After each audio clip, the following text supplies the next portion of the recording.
And we are live from Toronto, going worldwide.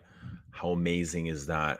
From my house to yours or to your car, from wherever you're watching, your cell phone, your laptop, from me to you right now here. Amazing. Amazing. We're in the greatest generation, the greatest time ever. Some of us think we're taking it to shit. Are we? What's up, Pradeep? There and then. Dev, hello. How's everybody doing? We got 2 in the chat, 38 seconds in. Let's bring in our soulmates. Margie. Hi, Margie. How are you? Hello. Margie, what are you wearing? What's everybody wearing? Not sure what to wear. I just got back from work. How's everybody's Friday? You know, I remember Fridays are great, but to me, like literally, I want to live like every day is Friday, and I can't forget like all those comments, all those times I've heard people say, "Oh, Monday, like Monday sucks." You know, when you go to work and stuff on a Monday, like rough life. And I was always like, I don't know, man. Like every day feels like Friday to me. It's just a mindset. What's up, Bobby? No perfume yet, Margie. So it's probably like what 10:30 where Margie is. Still breakfast time, no perfume. Yeah. Sometimes I don't put on perfume before then either. Let's say hello here. Duncan's here. Afonso, what's happening, Afonso?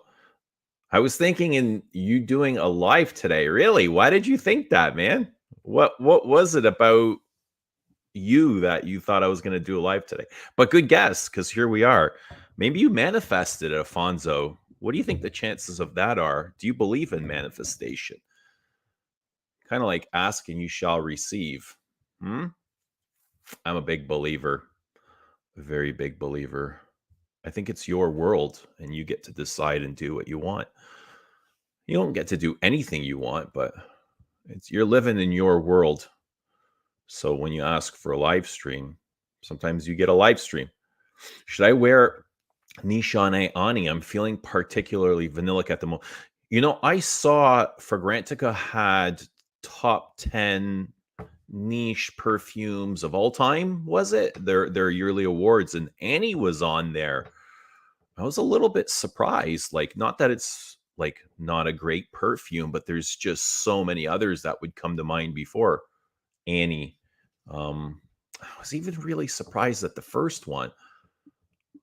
I can't remember what the first one was, but it was that was a very peculiar list on Fragrantica.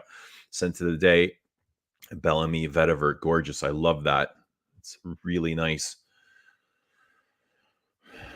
What's up, Enrique? I'm doing very well. Thank you so much for asking. How are you doing? How was your day? I had a call with Antoine Lee this morning. We were chatting for about 2 hours on future perfumes, and we scheduled a tentative date for our live stream, which would be in February 7th so far. So hopefully we'll stick to that.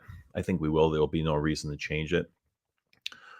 And we'll talk about the Les Abstraits collection. Dev is in Israel, and it's, what is that, 8:32? How do you get a half hour? You're like in a half time zone.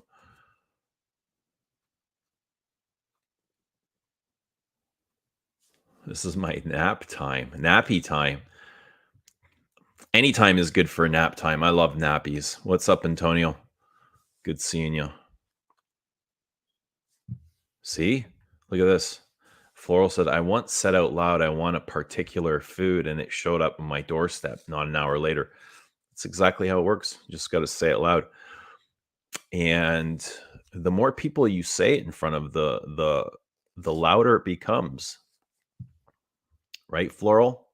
The louder the energy, the louder the vibration begins. It has to be Angel Share. I really don't think it's a number one.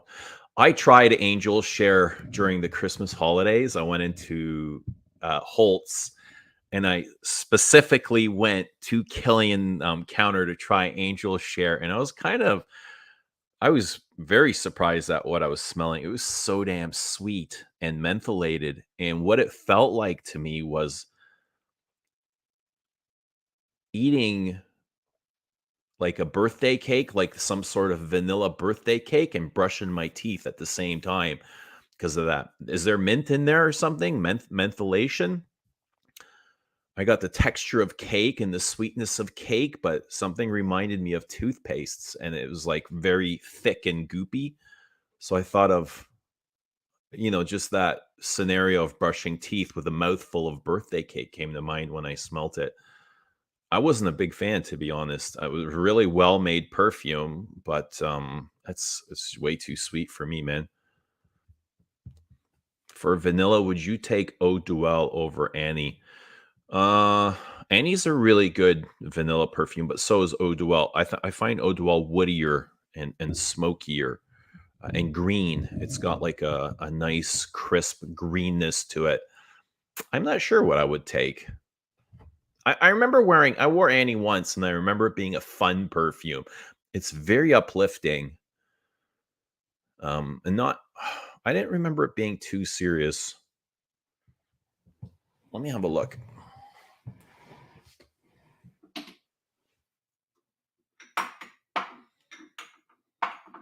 So I've got Annie and I've got Eau Duel. And, oh yeah, it's really sweet too.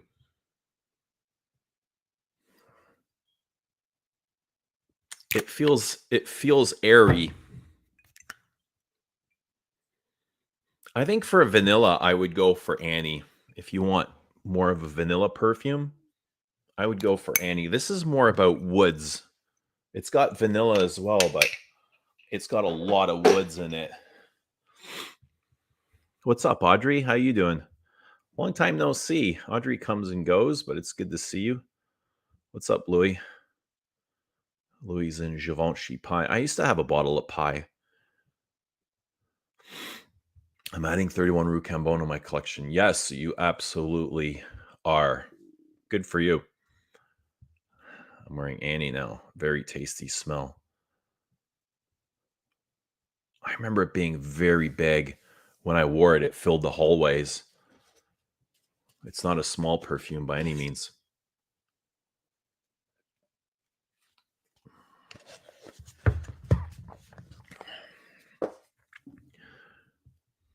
What's everybody doing for the weekend? What's up, Michael John? Quack, quack. What's up, Rich Midge? What's going on? Let me get the link here if somebody wants to come on. Or if somebody wants to come on and talk about perfume, talk about life, talk about whatever, Dancing with the Stars, even though I don't watch Dancing with the Stars, you can tell us all about it. Or you can tell us about whatever it is you want to tell us about your job, your relationship, your heartbreak, your mother-in-law. I don't care. Music for a while. Nice. It's been a long time since I've worn that. Many brands increase prices again. Which ones? Which ones? I haven't been following really. Audrey was the voice of 2022. You got a good memory, douche. On. What's up, Gonzo? Gonzo says, gentlemen, gentlewoman. Is that necessary? Have we got there? Like, is this what it's come to? Gentlemen, gentlewoman? Well, yeah, I guess we need to acknowledge the women as well. Women want acknowledging. I don't blame them. Everybody wants to be seen.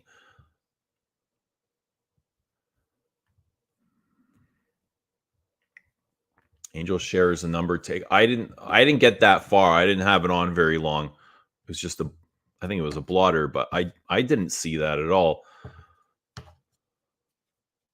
I like Ombre Nargile a lot. I like that apple pie, smoky shisha sort of thing. Really good. Even though it's sweet, I can do Ombre Nargile. I think because of the smokiness, the woodiness. Yes, eau d'huile is woody and stemmy. I think it's a big cypress in there. Something green. Is it coriander? Coriander and cypress. Annie reminds me of Agari, man. What's up with you guys? Where for Annie doesn't remind me of a Hermescence. Does it?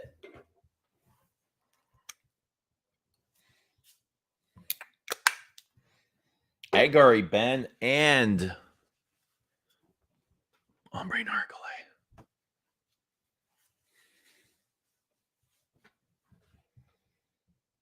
Oh, man.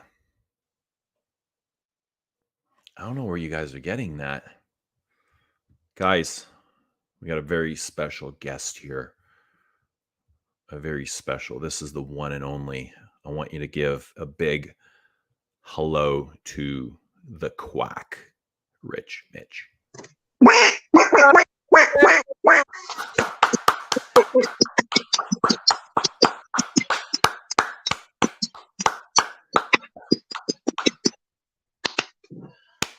What's up, man? Yeah, buddy. Yeah, buddy. Yeah, buddy. How are ya? I'm all right. Are you? I'm all right. I was going to do a stream tonight, but then I thought, I'm still not great. I'm still not like able to talk by myself for an hour and a half, 2 hours. So I thought I would just come and hassle you instead. Yeah, you can. You're welcome. I'm glad that I had the time to do a stream. Happy days. What's happening? How come you've imbibed in a stream? I went to work this morning, left my cell phone at home, got back, and I don't know. It was just like I got a couple hours before I pick up the kids, so I was like, do a live stream. Why not? And we got another guest here. One moment. This is a new guest from Israel. Everybody, welcome, Dev. Hello. Hi. Hello. Hi. So good to meet you. Long time listener, first time participating. Well, welcome. Hi. Welcome. What brings you on? Thank you. What brings you on? What's happening? Hello. Are you there? Dev? You are not there. He's not there. He's there, but he's not. Say something. Is there a problem here? Can you show us your hand if you hear me? Yeah. Okay. So you hear me. Oh yeah, there's definitely let me just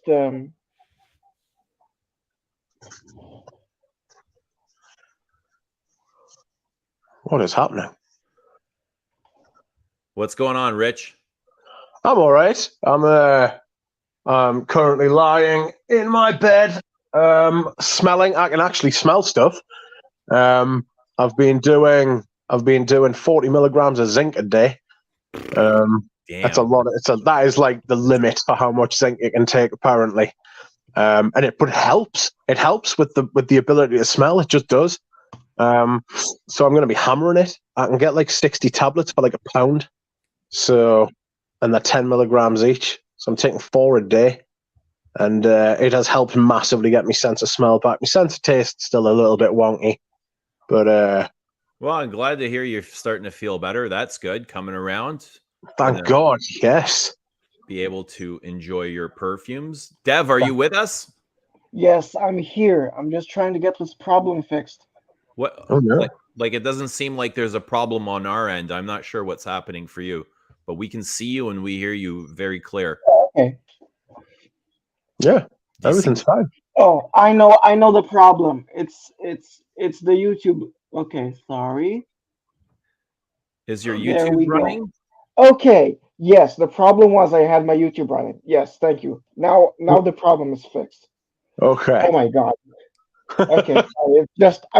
It's just I've been overwhelmed by this wall of sound. And I did not know how to fix it, but yeah. Everything is good. Dev, everything is good, man. No problems. You're good. Yeah. We're good. Stream is flowing. Welcome. Yeah, but no, Welcome. Yeah. So your name is Dev?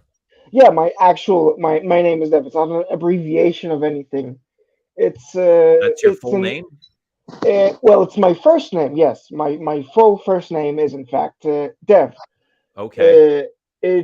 Well, it means a god, a deity or a god in Sanskrit. You know, the Indian language, Okay. which is yeah, it's a very interesting etymology. Which yeah, it's interesting. Uh, I've come there's a sentence that I've been raving about in Mitch's streams here, which I just kind of. Are you aware of this one? Heely's Agarwood. I smelt it once, yes, and I remember really liking it. Yeah, I actually really enjoyed it. It's like it's a very airy because like Healy is like I feel like from the what I've smelled from him, he has like all of his smells are very airy and they're spaced out, and it's like something that I felt a lot coming from this especially. Like when I smell it, I just know I had to have a full bottle of this, Mm. which says something because like now I'm pretty much like just collecting samples until eventually I'm going to run out of something, which it's an arduous task, but Yeah. hopefully So if you're I'll into eventually. incense scents, have you tried Healy Cardinal? Uh, well, I've only ordered 4 samples of his, and Cardinal was not in that. I had Agarwood, which turned into a full buy. From that, there was also Note de Yuzu, which was really beautiful. And there was also the Eau de Cologne, which was oranges and clemens. Sorry, oranges and lemons say the bells of St. Clemens. It's a real like big tongue twister, that name. And also his newest release at this point being Athenion, which is his second fig scent. There's Figuier, and then there's Athenion, which is really like it's a green grassy fig, and then it dries down really meaty. If you know what I mean when I say meaty fig. Yeah, right. It's thick. Yeah, I feel like Healy's like if not my favorite there's a perfumer and brand at the moment, one of. Do you have is there access to niche in Israel? Well, sure, there are perfume stores here, but it's mostly you're gonna have to deal with ordering from directly, which comes with the import taxes, which Mm. Right, it's right, kind of right. a hassle. Other than that, let's see. Ooh, I have I have this, which is really interesting. It's uh it's an Arij de Rey Attar. Sorry, yeah, I Okay. really enjoy this. It's the jasmine one. Right. Is that something Yeah, new? it's not particularly well. I mean, it is new. Like it released this year. It was actually in the preceding collection to the History of Atar sprayable format, which had the Malik Al Motia, Al Majmua, and all of those perfumes.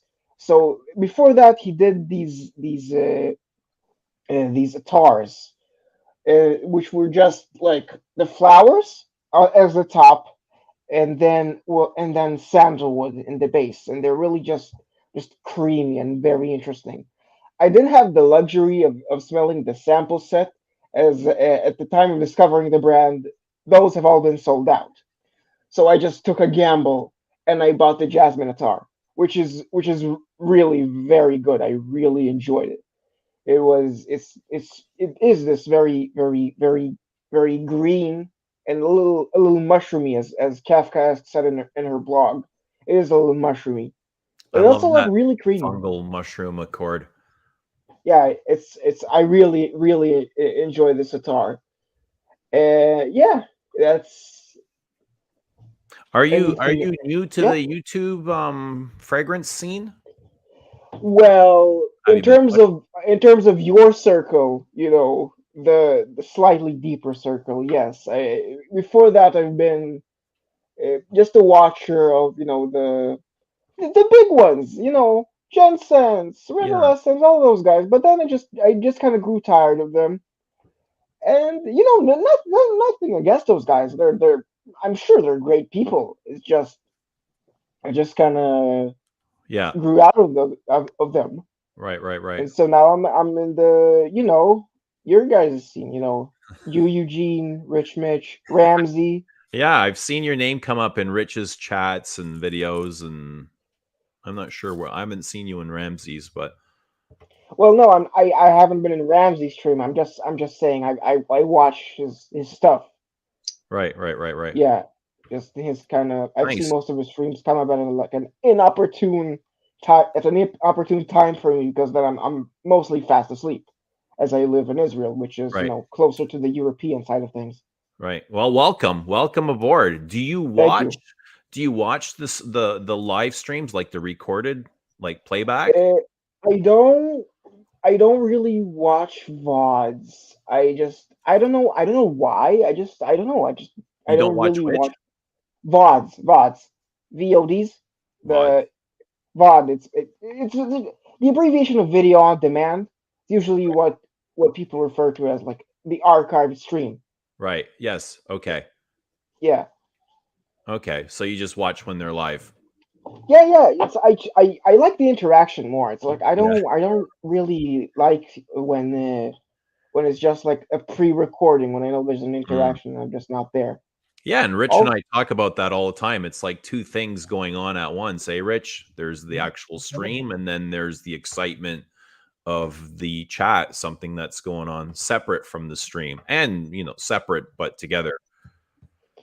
also there's this scent. It's from a little cheapy. Well, I won't call it cheapy, but like it's a more affordable brand. Essential Parfum. Yeah. Funny story about this bottle. I actually ordered a 10 ml from the brand, together with one of the big bottles of like liquid soap. From yeah, that's the problem Gonna with get the Brian to YouTube. mute his YouTube, and I'll let him back. Yeah, so I ordered this together with a 500 ml. YouTube, and I'll let him back. Brian, can you mute your YouTube? I ordered this together with, and so yeah, I ordered a 10 ml. Oh, YouTube's still running. yeah. Check 1 2. Check 1 2. Yep, no echo is being heard. So together with like one of their liquid soaps, which is very good. I really like their soaps. And so when the package arrived, I just saw this 100 ml in there with the soap. Of course, but it's like, wow, that's like a really pleasant surprise. I didn't think they'd just like give me 100 ml.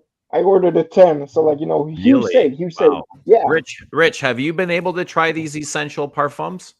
No, I have heard the name, but I've never tried them. I've got so many samples to get through at the minute. I'm sort of like, I'm scared to order any more. Do you know what I mean? I've only just finished. Yeah, I can imagine. Yeah, I've only just finished the Original Dores, and next I'm going to do, because it's January, I've been sitting on these January scent projects samples. Yeah, that's a really funny idea. I wanted to do them in January, but the problem is that I lost my sense of smell. So I'm going to have to wait until that comes back fully. I'm hoping I'll be able to do it before the end of the month, but that's where I'm at. But I have never tried these particular essential parfums samples. I've heard a lot about them, and mostly good things.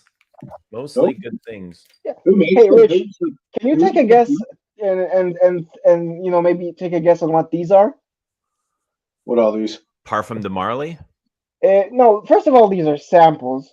One of them is Frederic Malle's Le Parfum de Thérèse, and the other one is a sample of Rosendo Matou's number 7. You've been talking about these for a while. Do you want to tell us about? Well, all right, if you insist, since you're being such a.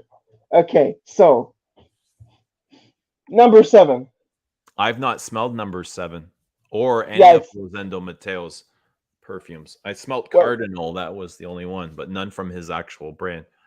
Yeah. So first of all, I've tried to see the website, and they've removed Rosendo Matou's name from the brand. It's just now Olfactive Expressions, which is like really, really interesting.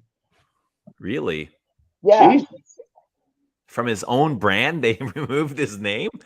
Yeah, well, it's kind of what happened with like with the the fashion brands, like from Thierry Mugler it turned into Mugler, and from Christian Dior it turned into Dior. But yeah, number 7. God, it's definitely big on the patchouli. It's big on the patchouli. It's this a little burnt patchouli, but there's also this smoothness. It's kind of hard to describe, and I don't like going by notes because I don't it kind of feels a little disingenuous to go by notes because, like, I don't know, if I can't like differentiate them, it doesn't feel right saying them. But it's basically this smoky patchouli and this kind of darkness beneath, but it's not threatening. It's more like the darkness of a silent night, which it's really interesting scent. So, what And, makes something dark? What? Where do you get darkness from?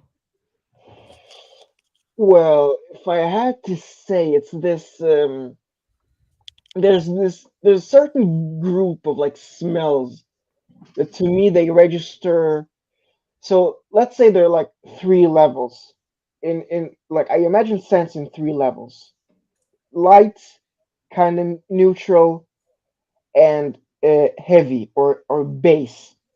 It's a little like the perfume pyramid, but I don't really feel like that. But it's basically just has this feeling where it hovers. If there's something that hovers down here. Hmm. So yeah, that's I know it's not really a helpful explanation, No, but that's just as long as it works for you, man. but that's just how I feel about number 7. Really good. It's still just I respect this perfume, but it's taking me some time to like enjoy it.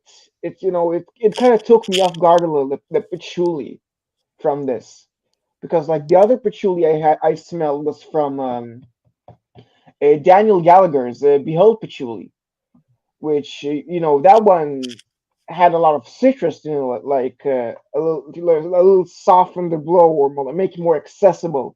So you had the little orange chocolate with it to like just kind of calm it down.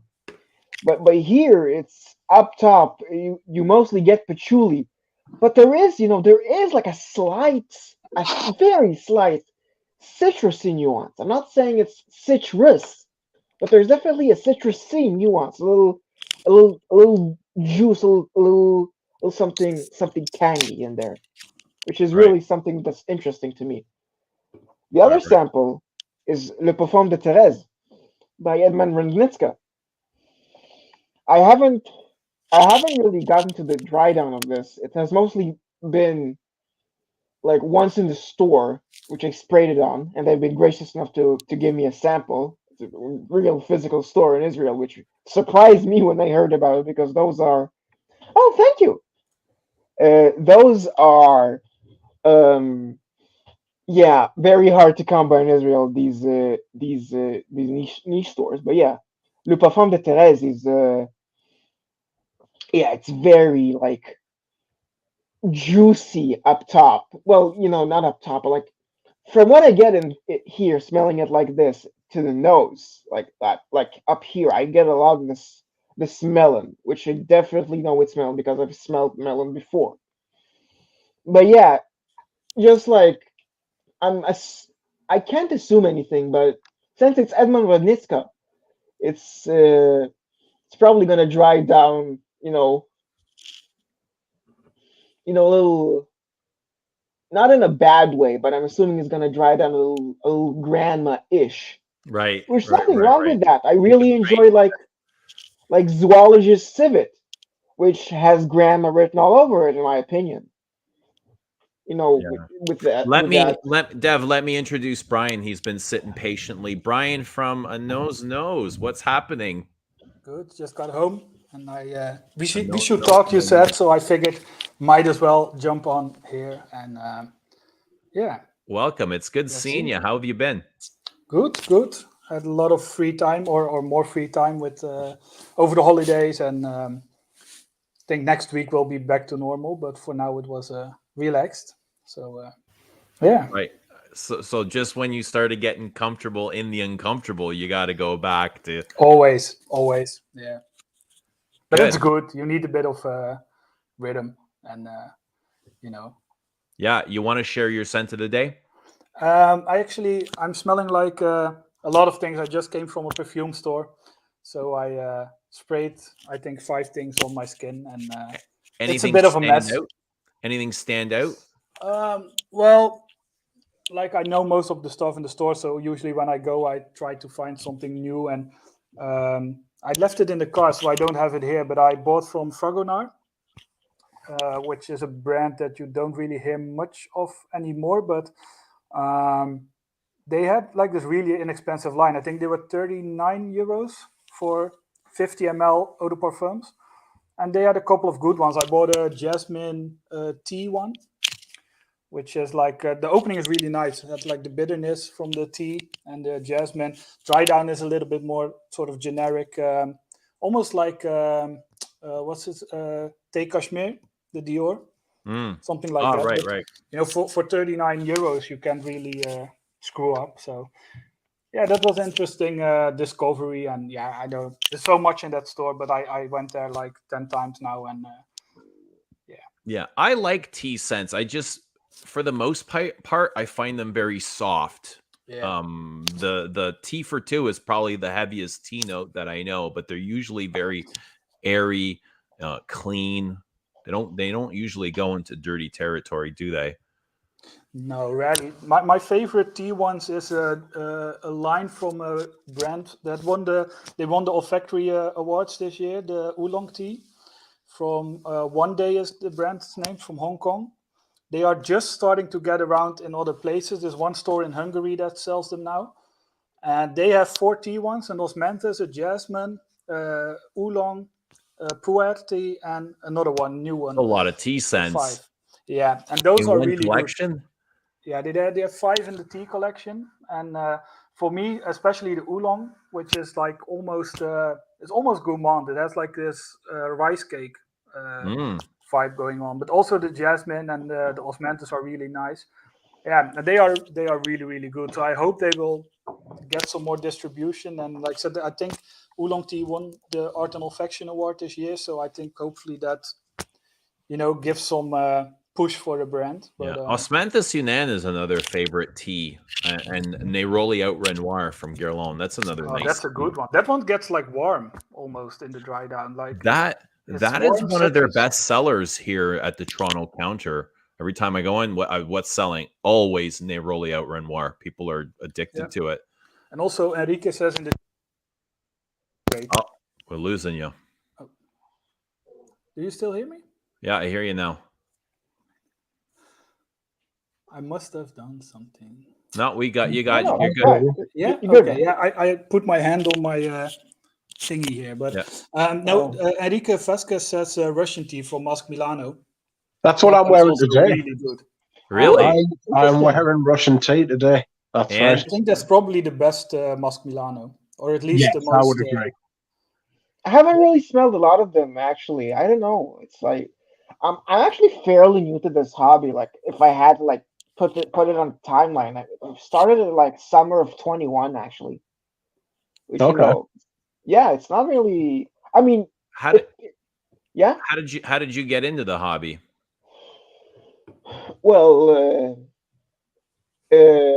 first of all, uh, in terms of YouTube, it's Gen Sense, but in terms of like when it happened, I would say it's around actually May of 2021. My family uh, took all of us to on a trip to Dubai. It was very fun if I ignore all the stuff that's definitely wrong with that country. But in one of the malls, there's been one of those like the touts. They stand there with perfume spraying on you. So one time, I got sprayed on together with my family, and my mom decided, sure, we should go and check these out. But the thing is, I couldn't stop smelling what was sprayed on my wrist. what was sprayed on my wrist was Azaro's Wanted by Night, which don't get me wrong, at the time for the time it was shocking to me. I did not know that perfumes could be anything but if I had but deodorant smelling. I thought all that time that perfume was just deodorant in a different form factor. But as hour by night, as ethyl maltol as it is, it was the thing that barreled me down this pathway. After that was Tom Ford's Oud Wood. Current formulation, but what can I do? I'm not really a vintage head. Sorry, Mitch. Oh. From that was Acqua di Parma's Colonia Pura, which was really, really very pleasant, very, very soapy in a soft, bubbly way. It's not like a fizz.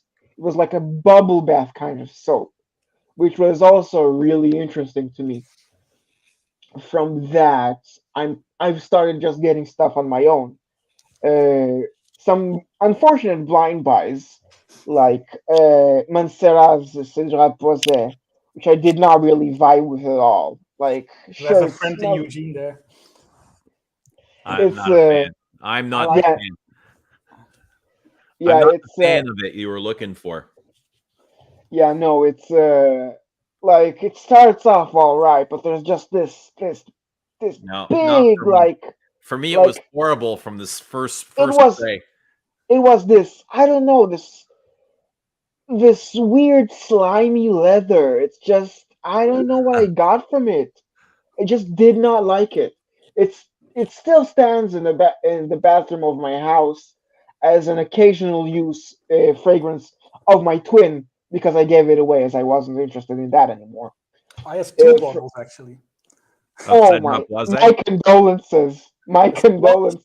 and the big one. The Yeah. big Jesus.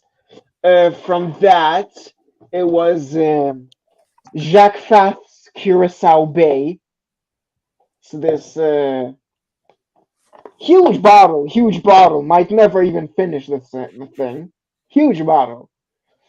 But yeah, Curacao Bay is this. I say it's like it starts off as like as an orange, but I don't know. It's an orange, but it's obscured by I don't know, by a wall of it's just a sea, but it's not like a photorealistic sea. It's like sort of kind of sea pool thing, and then it dries down to a really delicate, really just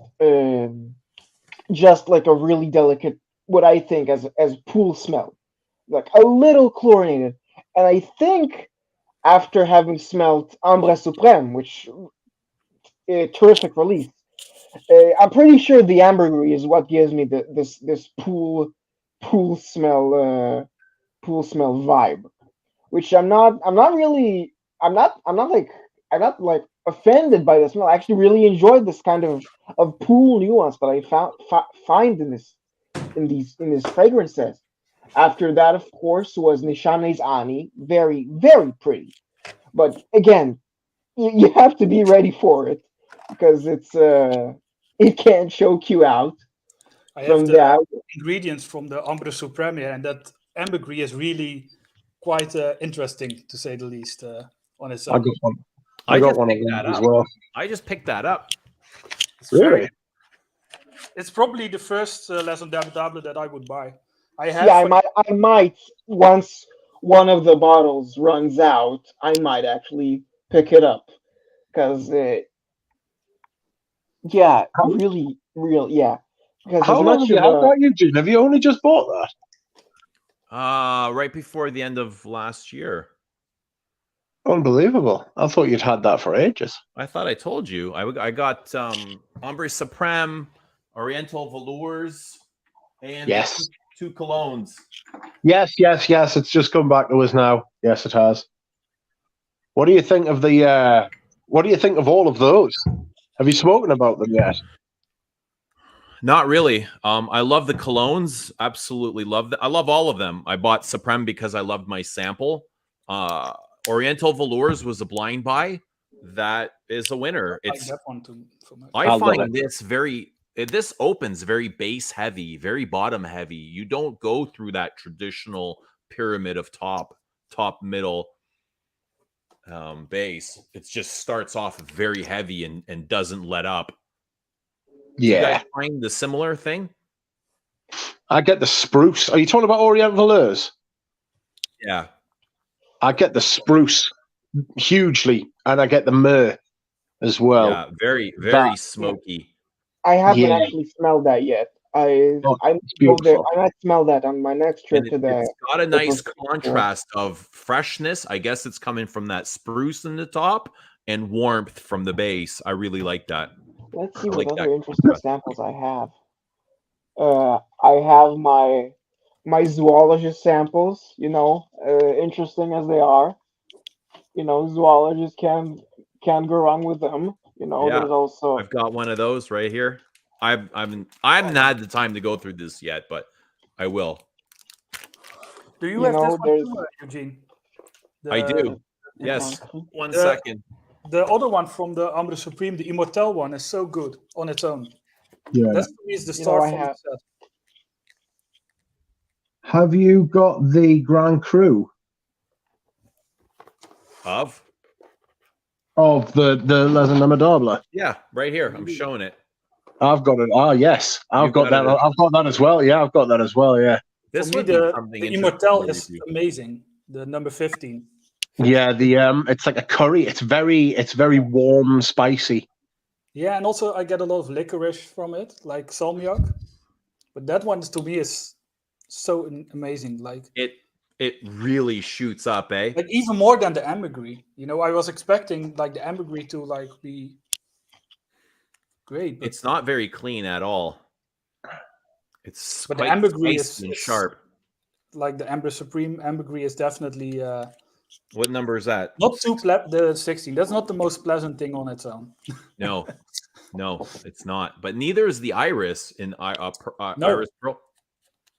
That was also a bit surprising. The Iris is not really. So this is disturbing, actually. I find this disturbing. There was one other that I found a bit disturbing, but it's quite shampooey, quite clean, but there's something really quite clean, but not really plasticky in it.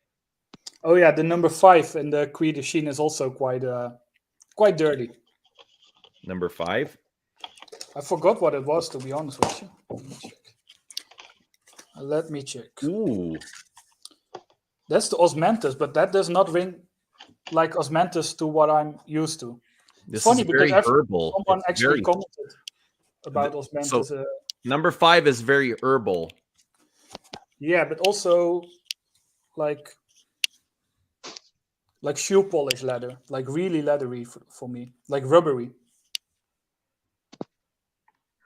Yeah, Rich, you got this set as well, don't you? Yes, I have. I'm going to go and look for it, actually. It should be somewhere. But where, I do not know. It's I do have that set. I paid a lot of money for it. Like, does your chocolate also has these like sediment in it or whatever it is?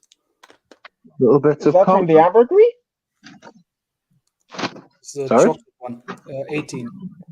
Does yours also have the little, like, I don't know what it is, like pieces in it? No. Oh, actually, yeah, I can see one piece. I've only taken one swipe at it, but you can see there's a little piece right there. Is that the same thing? Mine is like, mine really has sort of like this entire edge, but this one also smells really good. But this is making my nose itch. Then scratch it. I don't see what the problem. How heavy? It's very chocolatey. Yeah, they are. Most of these, like I when I posted this one on my Instagram stories, people were like, "What do you do with these like solids?" but they smell so strong. Like some of these, the mint one that I have here, you smell this one out of the box. Like these smell way stronger than the. You can just take a like little spray swipe perfumes. and put it on your hand. That's what I do. Or don't even or just smell the, they are meant for training, I think, but like they are very strong when you smell them from the canisters or whatever you call them. But yeah, the Iris was definitely a bit of a surprise. Like you said, it's not really. I don't get much from this Iris. It's The not iris the here is a little strongest. bit disturbing as well. It's not very pleasant, is it? The raw iris. No, it's almost like. It's so green and vegetal. Yeah, But- I Like don't this know is what kind very- of fruit, but like the outside of a grape or something, like Yeah. a little bit of fruitiness. This is very complex on its own. Number 8, the iris. Yeah. So it is green and vegetal, but very sharp, and it has this cold and this warmth to it as well. Very fascinating. Yeah. Yeah, almost like shoe polish. Did you say shoe polish? Did somebody say shoe polish? No, I have that with Osmanthus, number 5. That to me really has this. Yeah. It's really complex, soapy.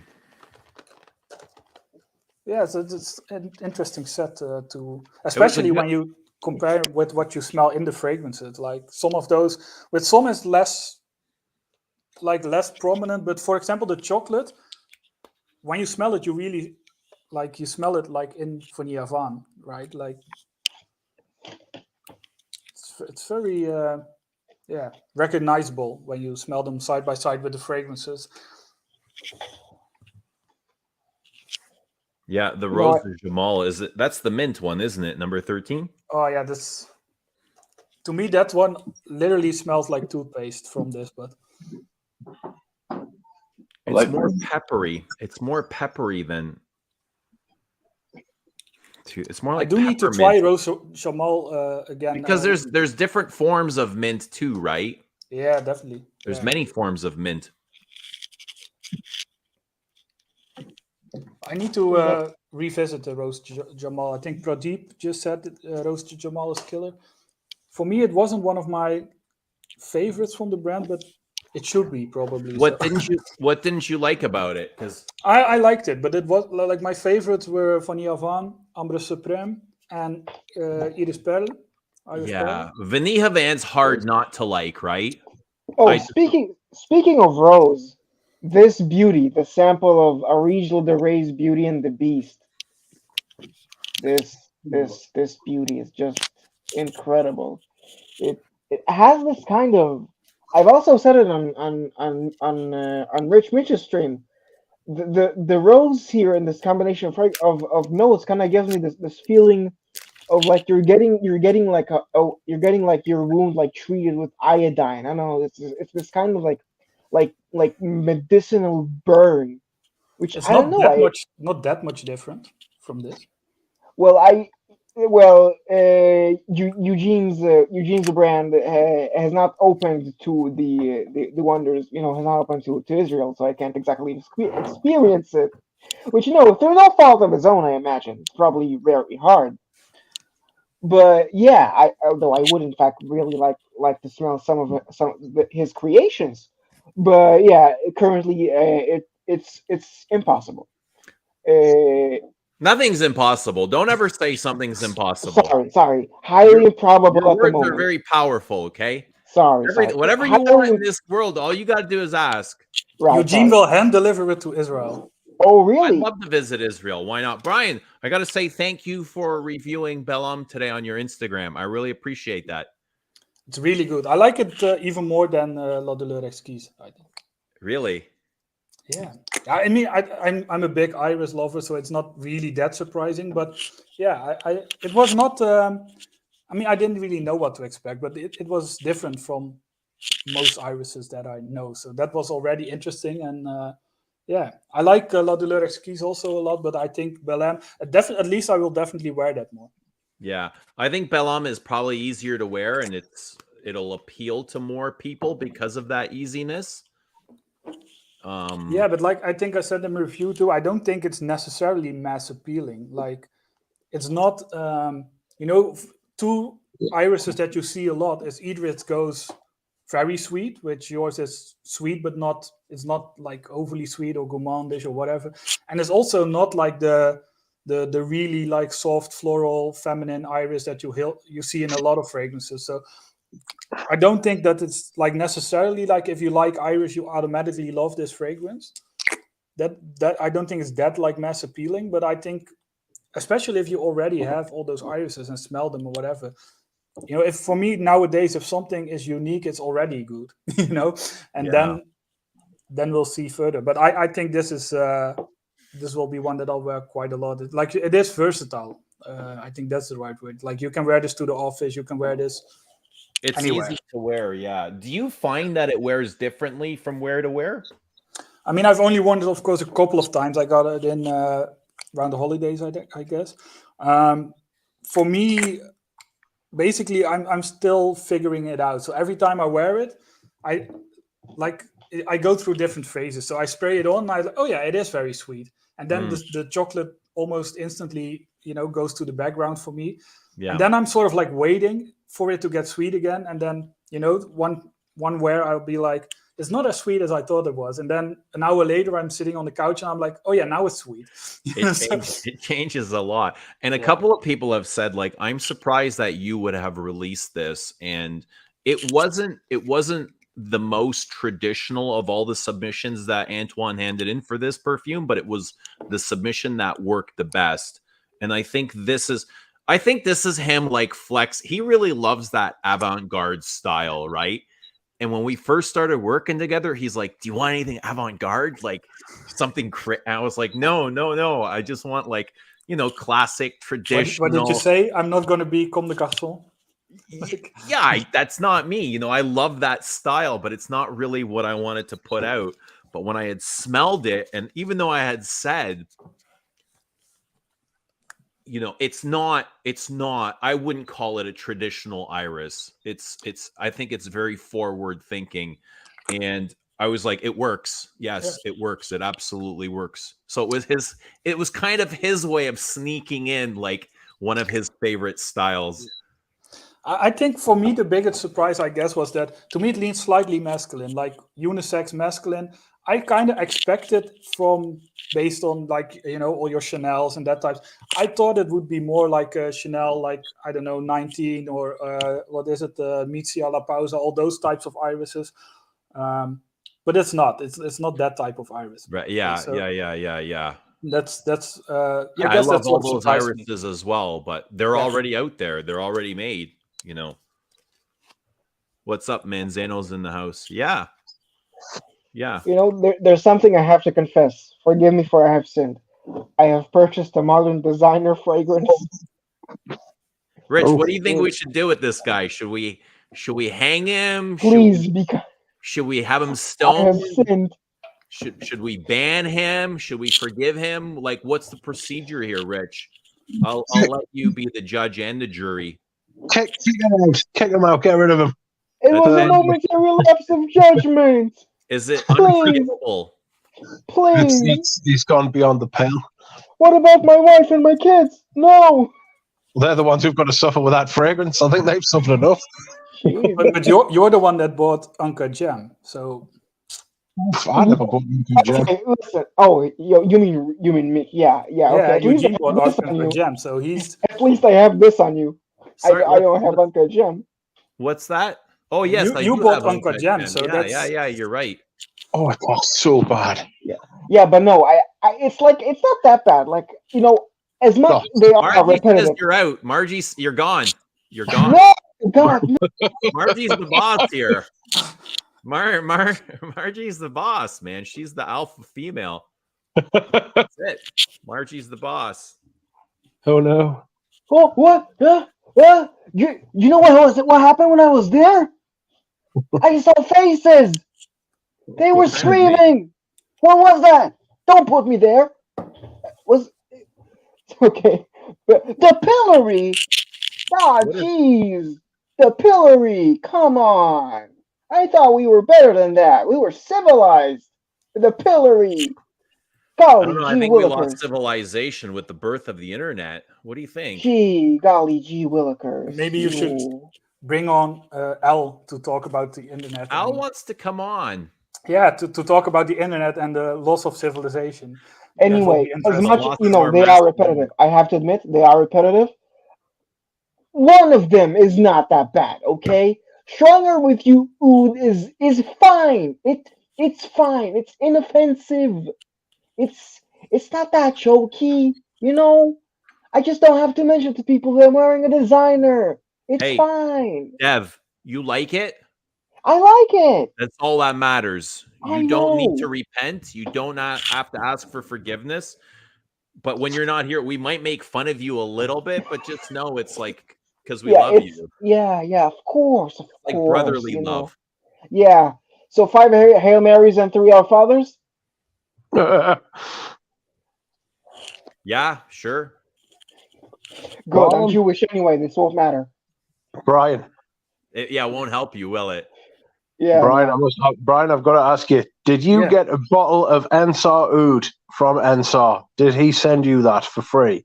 Yeah, twice. That is a lot of dollar. Money. No, it's a 15 ml. It's $350. Ah, The so big one that I have, like, That's a lot of casholas. Which one were they? Which ones were they? Tibetan musk now and notes from underground before. But I have a big bottle of Tonkin musk, but that one I bought myself. So Has he started like sending them out, or is it just because it's like it's you and like you're close? he did, I think, only me and one other person last year, and now they did a second round. I don't know. I think they sent to a handful of people, maybe. But I was gonna say I've never seen it before, and like no, it's like last you know, last like year I think was Ensar's the first time. expensive. I was gonna say Last year Ensar's was like. the first time they did it, and but they do the 15 ml. At least for me, they sent the 15 ml.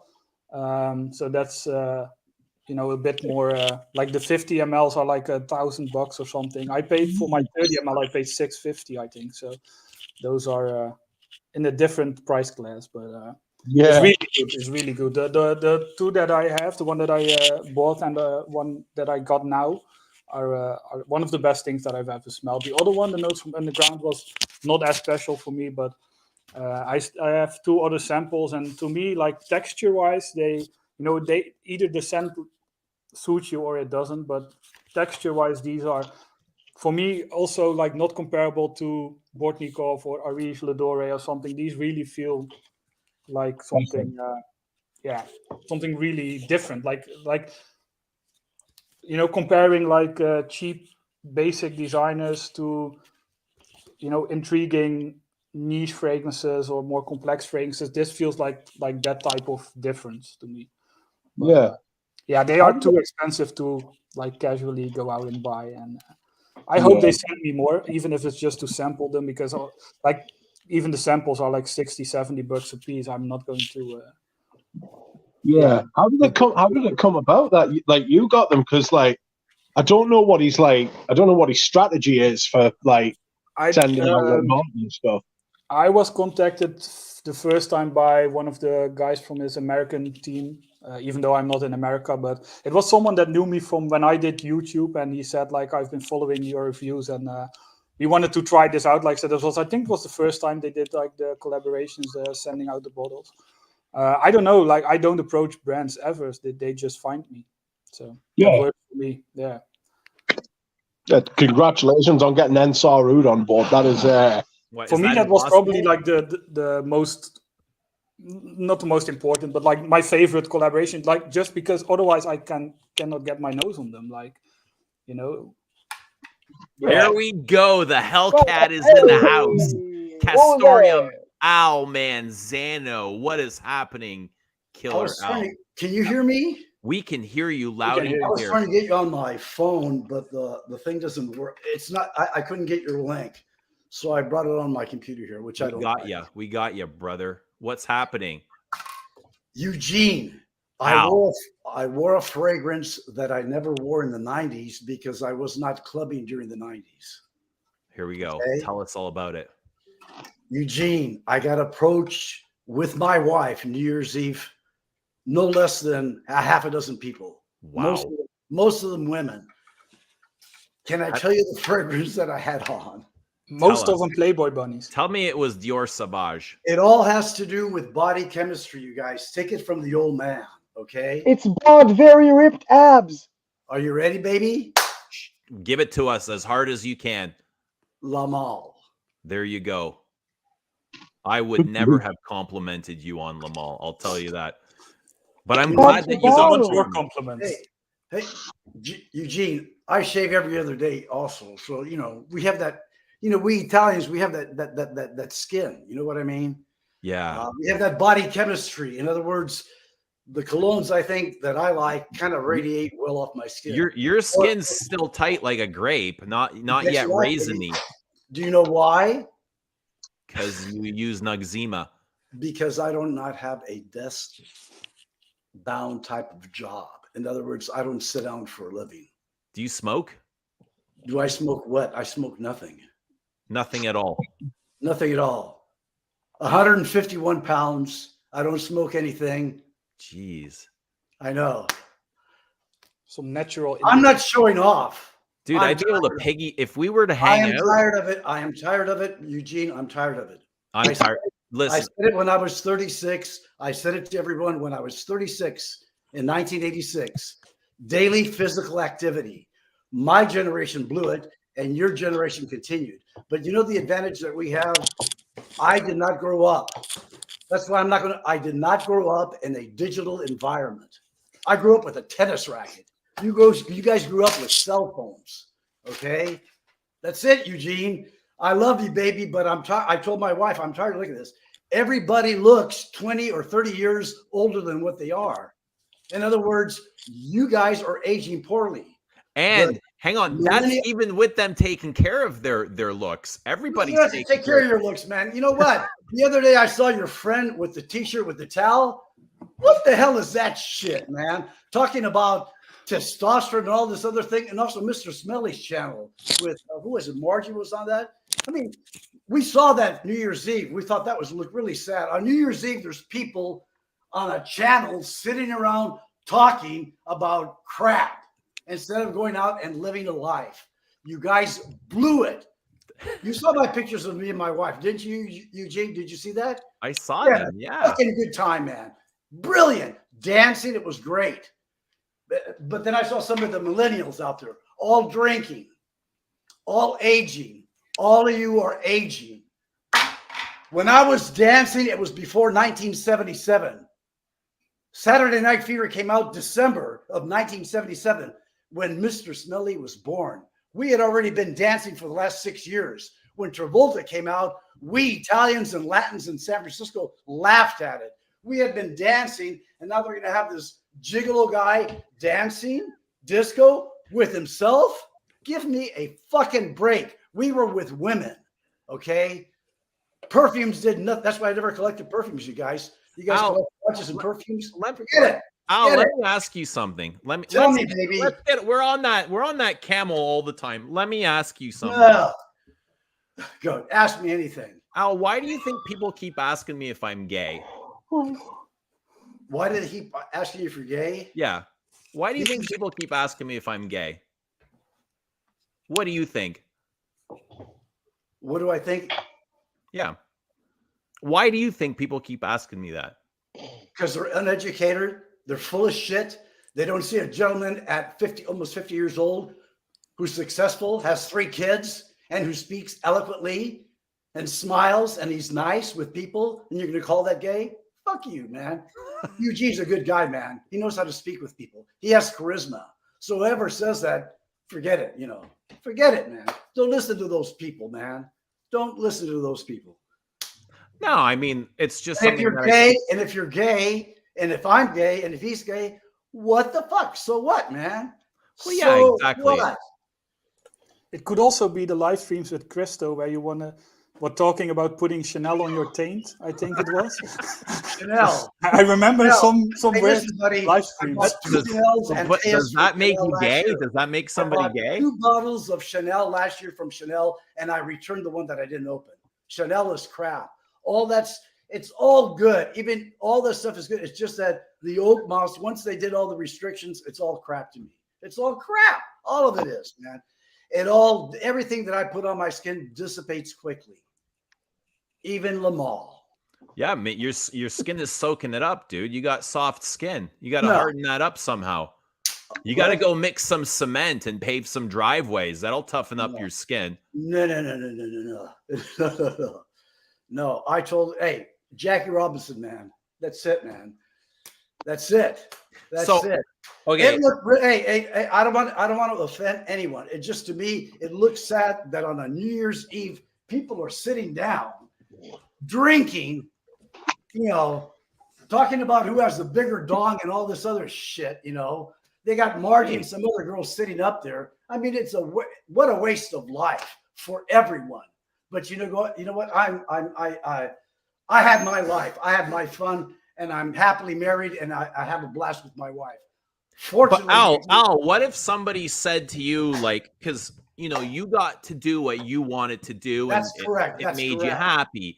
And what if somebody on that stream was really enjoying themselves and they said, look at that fucking loser, Al. He's out dancing when he can be on this stream with us. Like, Eugene, I'll tell you what, at 72, what the F do any of you people have anything to say to me? What have I done wrong? I'm living a healthy lifestyle. You haven't done anything wrong, but I didn't smoke or drink.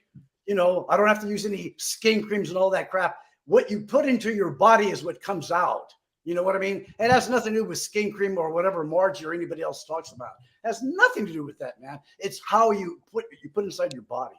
Okay. And if you're drinking, and also you females, if you're drinking, it accelerates the aging process. And not only that, you guys, your collagen, it destroys your collagen. Huh? And if you're 30 or 40 and you've been drinking for the last 20 years, forget about it. It's too late. It's too late. The damage has already been done. You want to talk don't you think you that to talk to Carlos Powell from Brooklyn Fragrance Lover? I talked to him before he passed away. It's not funny, Eugene. It's not funny. Eugene is only 23 years old. You're right, but don't you think we should allow people to live happily the way they like instead of kind of dictating to them what they should be doing and not doing? True. I'm not going to dictate. I'm not going to. That's my wife scolds me every day. Al, I can't. She goes, Al, you had a different lifestyle. I mean, I'm tired of having people come up to me and ask me my fucking age. I'm tired of that shit. Do you have Botox? Do you dye your hair? Do you do this? No, man. I exercise. I play tennis, and there's nothing wrong with my testosterone, and I have a big love affair with my wife. What else? And I don't drink and smoke, Al, how many times have you been married? Me? Once. One time? Yes. There you go. Awesome. One and done. As far as everything else, I'll give you the Al Pacino line, which is the line that you ought to use too, Eugene. Give it to me. Are you gay? Are you this? Are you that? You know what? I could be if you want me to. Your answer should be, Eugene, all information, Al, will be given on a need-to-know basis. That's how you answer that. And why do you wear that funny little towel? And why do you do what you do, Eugene? Why? To express my individuality, you son of a bitch. That's how you answer. That's how you answer people. You got to have the swag. No. I mean, I don't take it personal like that. Another thing I want to tell you guys, we didn't look for panty droppers and all that other bullshit. And we didn't F and all that other crap. What we used to do, you guys, we made love to our women. Well, you guys talk, you know what? You guys just talk. Everybody that I see on YouTube, every influencer that I see, I don't see any women with these guys. Mr. Smelly, but he doesn't have anybody in the house. You know what happens, Eugene? Here's the problem. You need to get off YouTube, Al. You guys need to get laid. That's what you guys need to do. But wouldn't that just be adding more stimulation to our lives? Isn't that like kind of what you were just complaining about a little while ago? Too much internet, too much booze, too much drugs, not enough dancing. I saw you a few nights ago on a video, and you said that You felt great. You were telling your friend. And after that, I looked at my wife and she told me, he's sad, isn't he? I go, yeah. I mean, yeah. I went through some things that I think Eugene went through, but that would be in another discussion. But yeah, you look sad sometimes. You do, to me. You were smart. I think everybody, that sadness is something that lives inside of all of us. We all know what sad feels like. I definitely feel sad at times. Sure, but I also know the opposite of that.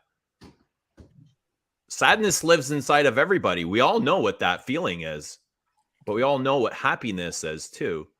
Yes. Right? We all feel the same things. Yes. You're doing great, Eugene. I've never been doing greater. Thank you. By the way, how's the perfume? It's doing great. Everything's great.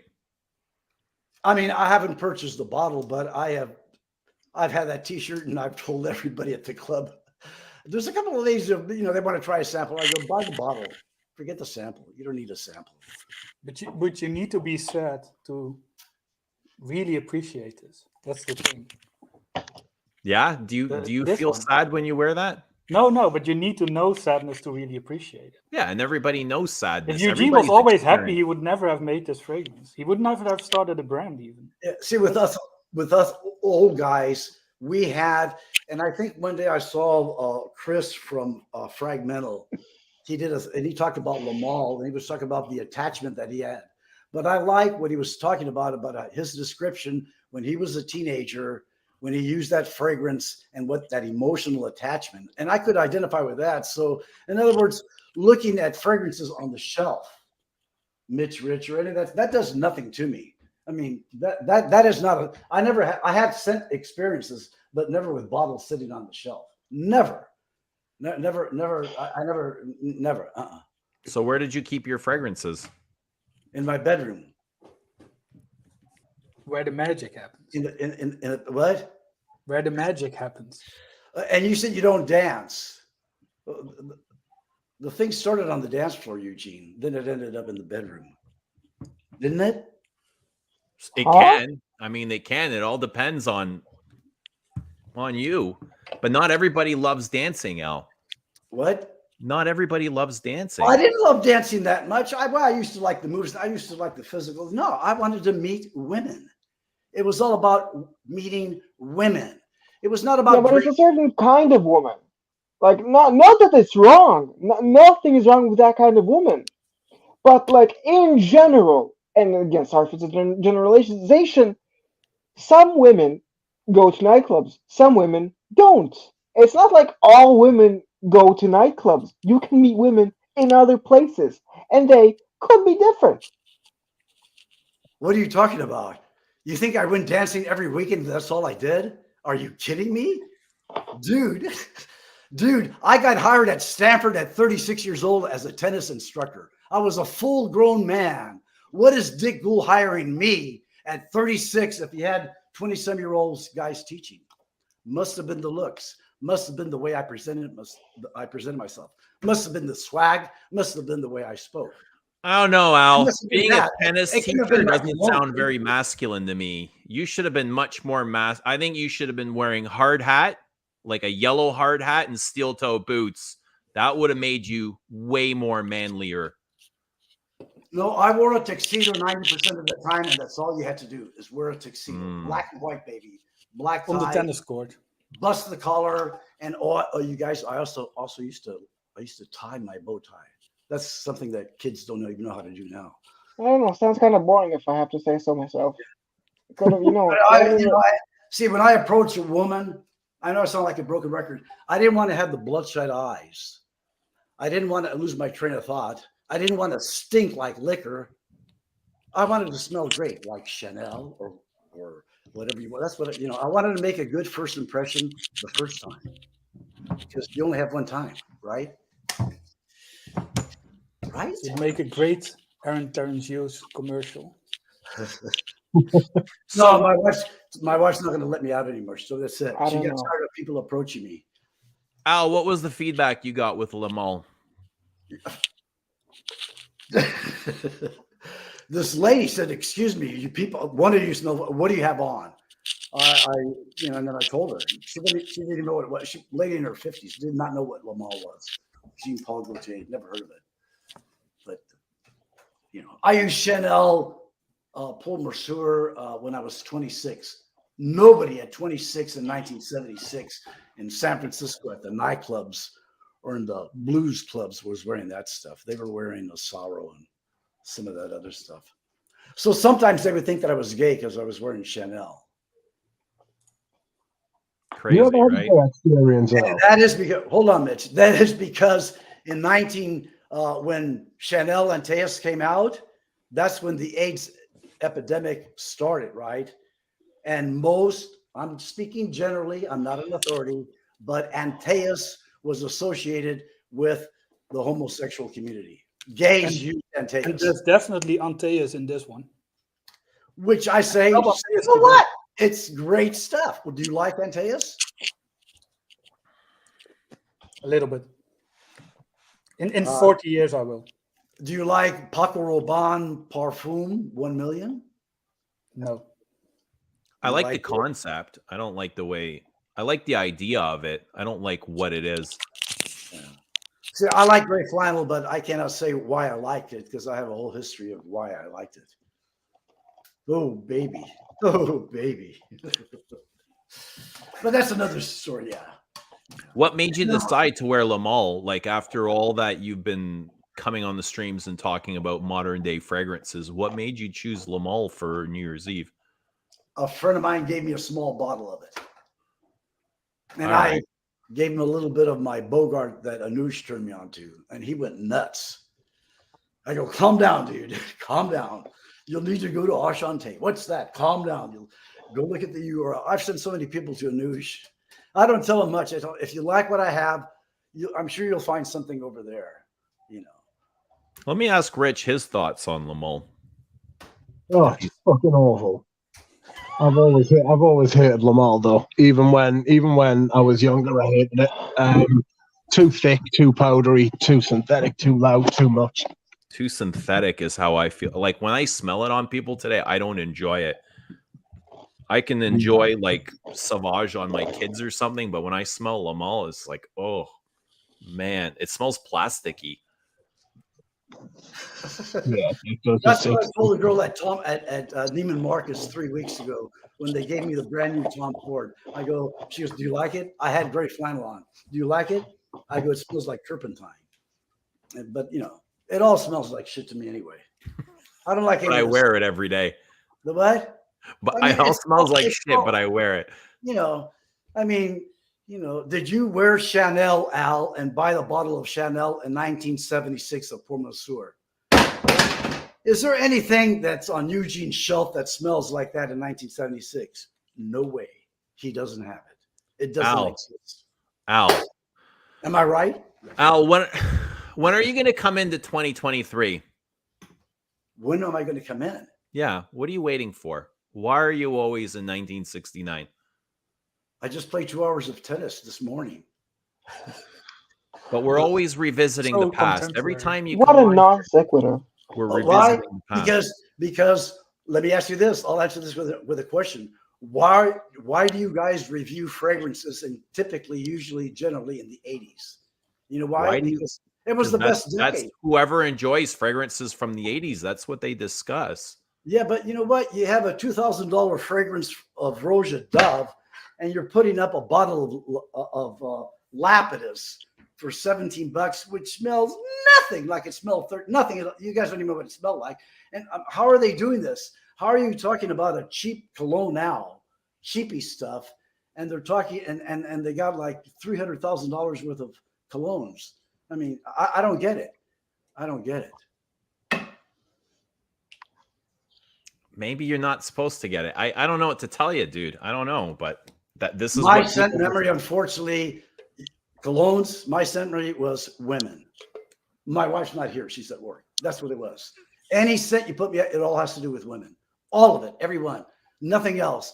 I was thinking that I was on the lake, and it reminds me when I was with my mom, or what's the Roja Dove kiss goodnight from his mom. What the fuck? Give me a break, man. It's to attract people. We used to socialize. It's to attract people. It's to smell good. right? That's what it was for me. But that was then. It must be more. But that doesn't have to go away for you. That can still be for you. You just got to find the right fragrance for yourself, and let the people out here wear what they enjoy. Because not everybody's out to look for a woman, or to dance, or to play tennis. Some people want to sit in gaming chairs and live stream. Gee, You know, sometimes I just want to smell like the pissy shitty. Is that so wrong? Is that so wrong? not. That's good. That's very good. You know what, buddy? If you like what you wear and it makes you feel good, it makes you feel good. That's all that matters, dude. I agree with. I say wear it. If it makes you feel good, you know what? I feel excited when I put on Eugene, your perfume. When I put that cologne on, I like the way I like the excitement. Hey, if you have that feeling, go for it. Absolutely, absolutely. I think that's good. What's the plans for the rest of the day, Al? Me, I'm going to cook dinner tonight for my wife in the rain. It's What's raining. for dinner? What's for dinner, baby? I'm getting a couple of filet mignon. We haven't had meat in about 8 days, so I'm going to put that in. What's the doneness on that? And I'm going to have some little bit of oyster sauce, some mushrooms, and some green onions. Maybe I'll get some fresh bagels at Noah's. I don't know yet. I'll figure something out. What's going to be the doneness on that filet? The who? The doneness. How done will they be? Like in terms of like, are they going to be medium rare? Are you a well done kind of person? Did you see Pulp Fiction?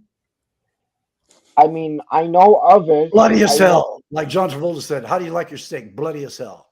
Oh, okay. So blue rare it is. I hope you enjoy it. Yeah. I'm Italian, you know. I don't want to. That's my favorite as well. Bloody as hell. Blue rare? I'm not a big blue rare kind of guy, but I respect those the people. It's an acquired taste. I will say that. I'm more of a medium, maybe medium rare on a day when I'm feeling bold. But usually, yeah, I'm kind of like a fence sitter, medium kind of person. But Al only eats aged steaks. Like they are dry aged for 35 years. They are straight from the 80s. Oh, right. Ted up at a steak, right. Al's steaks are still from the 80s? Yeah, they dry aged for 35 years and in the deep freeze. Yeah. Al, have you ever frozen sperm? Excuse me? Have you ever frozen sperm, like from the 80s, to get like the peak of little Al's? No, I've never frozen sperm. No. Can I ask you a question, you guys? By the end of the day, tonight, before you go to bed, how many people are up here? 4 people, 5 people? Will any of you gentlemen, by the end of the day, target your heart rate to 120 in whatever? Jumping rope, jerking off, making love? At the end of the day, have you done any type of daily physical activity? Today's a rest day. I swam yesterday. There's such a thing as rest days. I don't know. It's like I don't know. It's kind of a rest day. It's when you rest, you recuperate, if you will. You let your body rest so that you can perform better on the next workout day. Wow. I got a fake teeth here. 19 years old, I used to take martial arts, and my instructor took care of my tooth. I didn't move correctly, and pop, that was it. Did martial arts ever come in handy when you're on the street? Does that ever come in handy? Did it ever come in handy for you? No. No. I'm not that type of individual. I don't go out looking for trouble. All right. Well, things are going to get a little bit more interesting here. No.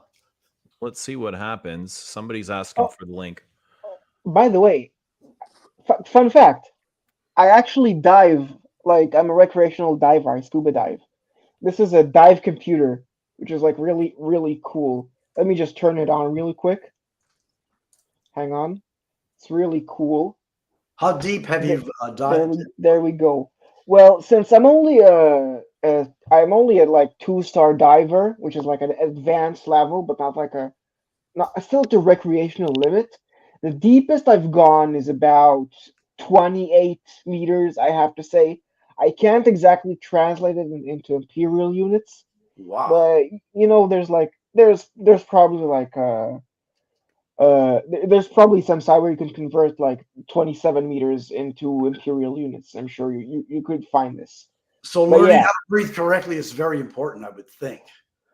well, yes, breathing techniques are correct, but not like the the Wim Hof method. More like I don't know. Is there? It's more like breathing very slowly and rhythmically, so that your air consumption stays, and so you won't consume air as quickly.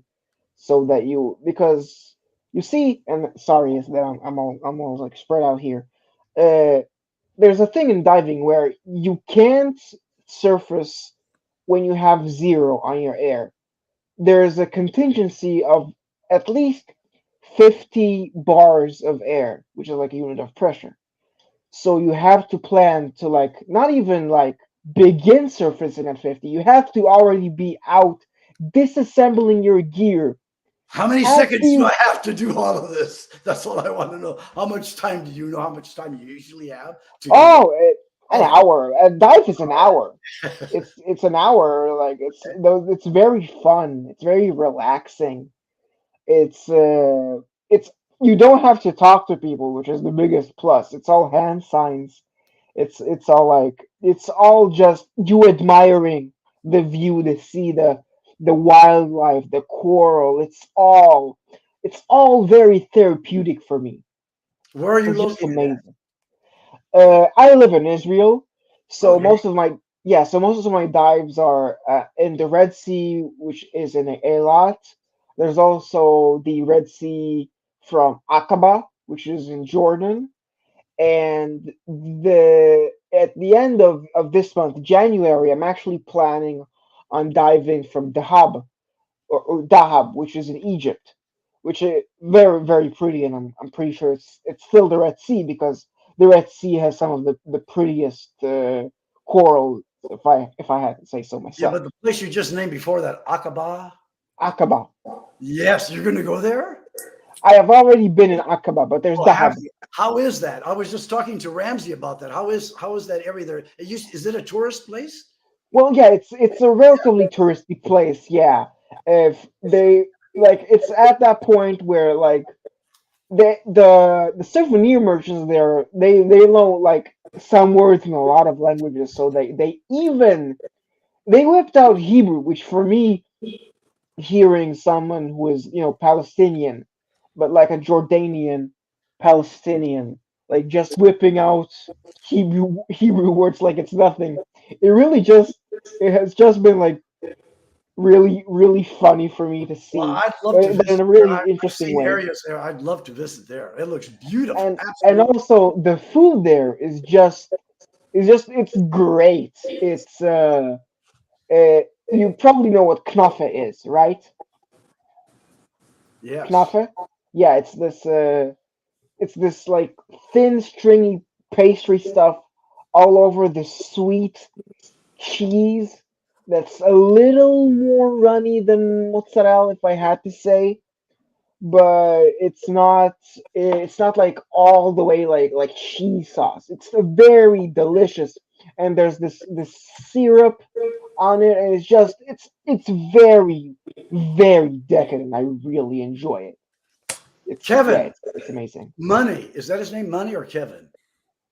I'd like to start off by announcing something to my Israeli brother. Baruch atah Adonai Eloheinu melech haolam. Yeah, it's your pronunciation is a little more work, but I really appreciate your gesture. It's Baruch atah Adonai Eloheinu melech haolam. Melech haolam. Yo, did you learn that from Cuddles? Because I heard him singing something similar. Yeah, he's actually the best Jew in Fracom right now. So I've taken him on as my mentor in all things Jewish. Nice. What's going on, Kevin? How are you? I'm excellent. It's just an honor. It's a pleasure. It's a privilege to be here with you, with my brother Dev, and sir. Thank you for blessing us with your appearance. And I'd be remiss not to mention Mr. Al Manzano. You, sir, are a god amongst men. I hope to be half the man you are. Can I say something? I want to say something off the Yes, record. sir. Here we go. I'm Israeli. I don't want to be. This is in the past, okay? Your name is Kevin? Yes, sir. What nationality are you? I'm Canadian, but my heritage is Iranian. Hold office. Hold office, man. But we're just a guy here. You're leaving? Listen. Yes. Please listen to me, okay? We're going to have to talk off camera, okay? Okay, yes. Okay. You look identical to someone who I'm related to. And that person just turned 50 years old. Are they on your hit list? I'll talk to Kevin off camera. You didn't say no. But you look almost identical to him. And I mean identical. You're a good-looking guy. Thank you. And you look like someone in my family, and my family has called me up and they go, that guy Eugene who was the guy? I go, I don't know. No, the guy with the towel. And I go, no. And my cousin said, I think he's Iranian. Just now? No, in real time? Weeks ago. Well, I dated a Persian for about 12 years. Lucky her. Mariam. She worked for Pan Am. I flew all over the world with her. I went to Europe 4 times with her. But Mr. you, young man, how old are you? I'm 32. Oh my God. Just a I'm baby. 20 actually. God. 20 on the dot. Holy. Hey, dude, when I saw Kevin, I got chills, man. Listen, Al Manzano, I just want to give you a gesture of my respect for you. Here we go. If I may. We're waiting with bated breath. Okay. Al Manzano, I bow to you, sir. That was a long pause. The longer the pause, the more respect. You need to do the yoroshiku onegai. That is some serious respect right now. What? Wow. Lord. Al, I'd be taking your shoes off. He just might start washing your feet. This is intense. And he's holding it. I wonder what he's doing down there. Wow. Whose birthday is it? Thank you, Al. Al, I want to thank you for everything. Al, how do you feel about that? That was some intense respect. I have some family members that are going to look at Kevin. I cannot say anything else. Is Kevin in trouble? Should Kevin worry? Is killing it, man. Should Kevin worry about anything? I mean, you don't understand the immense pleasure I'm having right now by being on screen with you, Al. You are a hero of mine. You are a role model. You, sir, are a god amongst men. I sent 2 super chats for you. Eugene didn't have the respect or the decency to highlight them. Wasn't high enough, man. I don't highlight anything under $20. I was the only guy super chatting in your whole stream. Dude, I was so distracted. There's so much stuff going on, believe me. No. Kevin, after I saw you, I said, you know what? We've been pranked.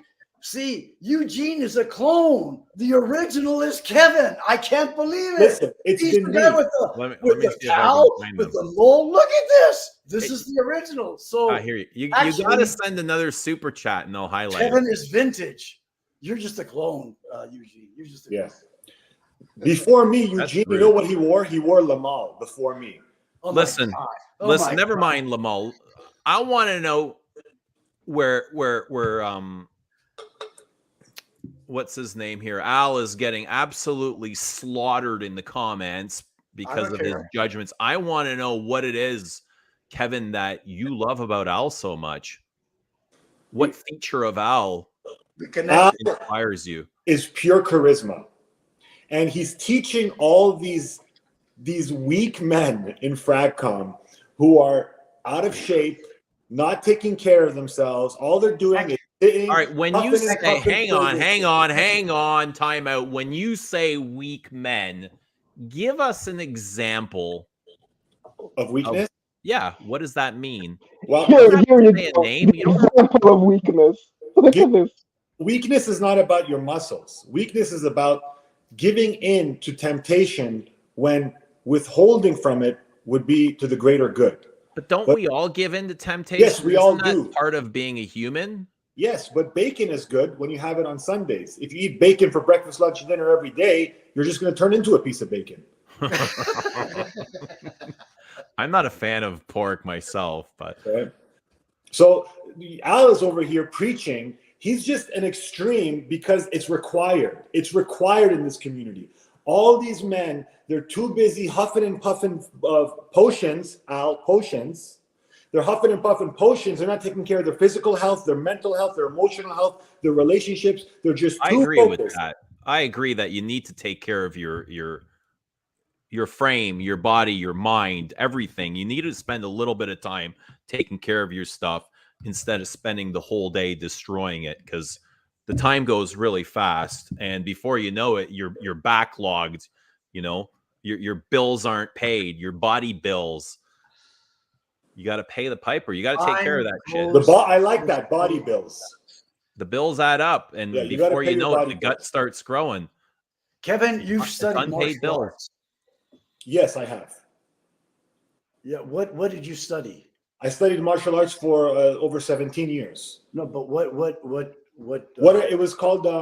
Taekwondo? No, Kung Jung Musul. Kunjum, not familiar. Where's Sounds Korean. It's Korean, yeah. It's very old Korean martial. But enough about Kung Jung Musul. We're here to talk about whatever you. We should be talking about Perfume. You guys Yeah. drove away So Rich true. So and true. Brian. you They discipline. They taught you came discipline. here for Perfume, and now you guys drove them away. How does this happen? Have you guys ever I smelled? plead. I plead. I should have been banished. I should have been banished. You're so right. You're so right. Have you I'm smelled not saying Dev? No, I know you aren't saying. I know you aren't I'm not saying that. that at all. It's not at all what I said. I just I said they know. drove away. I know. Rich It's fine. Oh, by the way, Eugene, have you smelled the history of Guitar Collection from Rachel DeRay? I can't remember. Maybe I've smelt some Orige Ladore. I don't remember the collection. It's basically his most recent one. If you haven't smelled the most recent one, that's this one, the sample set. Right.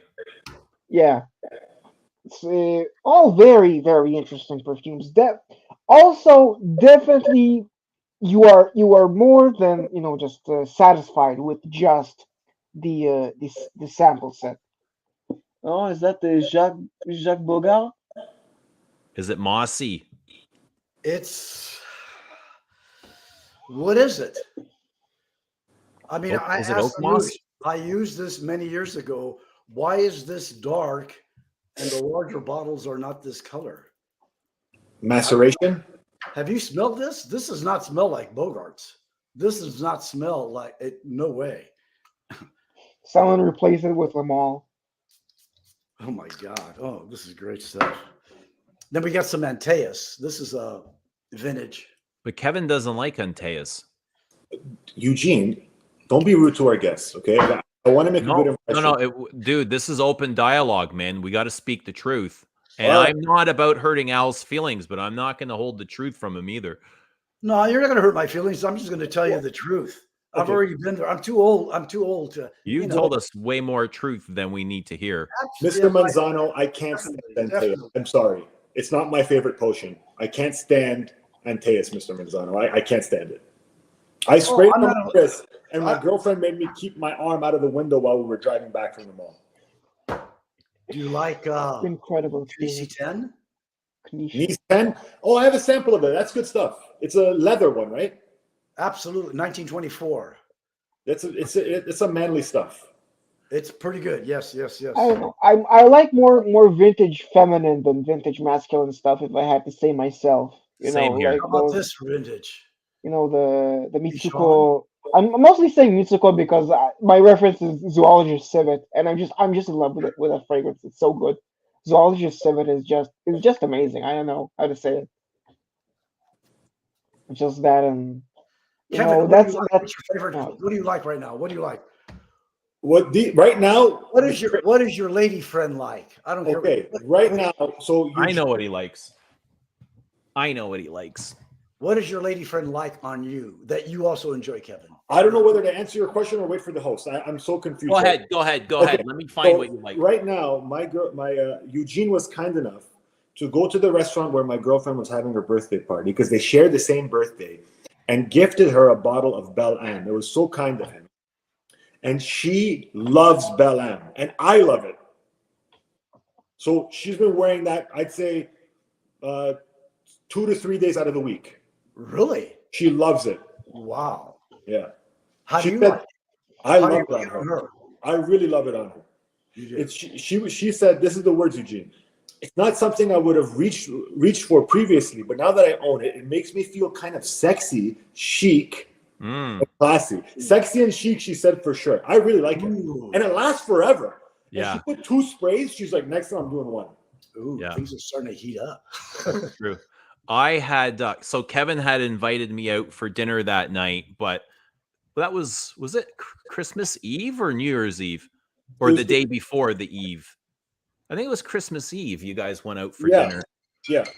And I wasn't able, I had to go get my kids and stuff like that. So I dropped it off, and I'm familiar with the place. I've been there before. And as I went in there, the place was packed. You want to say hello to him? Ram-packed. And I saw a couple people that, What? like from my, like long time ago, from another time in my life. Say I was hello, like, Eugene. oh shit, I'm not sure I really want to hang out here. You know what I mean? Like, I just don't want to see people and like, oh, how's it going? What's new with you? We should go out sometime. I was just like, yeah, no, I'm gonna leave this and I'm gonna jet. Yeah, we'll go out another time. Yeah, but she loves it. I love it on her. I haven't worn it myself yet, but on her, it smells amazing. Yeah, I really like it. And I wear the T-shirt all the time. You like the T-shirt, eh? Dude, I wore it everywhere, and I was showing people. I went to the jeweler the next day to get her a gift and to pick up her gift. And I went with her, and I said to the jeweler, I told her, I'm like, smell her perfume. And then she smelled it. She's like, oh my God, this is amazing. And then I went, lays up straight. This is my friend. Yeah, like she's supposed to know what that means, right? No, I'm introducing her to it. Right. Yeah. Yeah, my brother-in-law wears it. It's his signature, and it smells amazing on him as well. I'm coming down the stairs in my house, and he's in the next room with the door closed, and I swear to God, I can smell it, like just wafting through the air, like the Holy Spirit or something. Beautiful soul. Right? Yeah. I love it. It's really good. But anyway, what else do you wear? Tell us what you wear. Al wants to know what you wear, and I'm looking for my bottle of Aqua de Jo, and I can't find it. I wear a lot of the original. Yeah, I wear a lot of Aqua de Jo. Yeah, I wear a lot of Aqua de Jo. I wear a lot of Platinum Egoist. That's about it. That's what I wear the most. Eh? It's very metallic-y. Yeah. I did wear a lot of Jacquard Noir. I went through about 2 bottles of it. Now I'm all done. Eternity, also known as Calvin Klein Responsibility. I wear a lot of that, but I finished the bottle. But I don't want to buy anything because I got so many bottles full of juice. I don't want to buy anything. I just wear whatever I own. This is true. I stick to samples until at least one of my bottles has just run out, which has not happened yet. But I'm trying to stick to this mentality. It's definitely the way to go. Eugene, why do you get all of the gorgeous women on your stream? I don't understand. Damn, there is, bro. Lynn LeGlaire, Floral Notes, Jurad Rose. You get the Catherine. You're a dude, man. Speaking I don't of want to assume, but he's a dude. Well, still Speaking gorgeous. of, what's wrong with all love? there's one girl here called Margie Noir. I just got that pun. It's Maggie Noir from Lancôme. That was my grandma's signature scent. My God, you know how long it took me to get that? Of like wit and comedy, man. Aren't you supposed to be quicker than this? What? No, I don't know. It's just like I don't know. I'm autistic, so sometimes I'm a bit slow. Why is everybody in Fracom autistic now? Everyone's claiming they're autistic. No, I'm not claiming. I have the certificate. I've been diagnosed. Show me the certificate, then I'll believe you.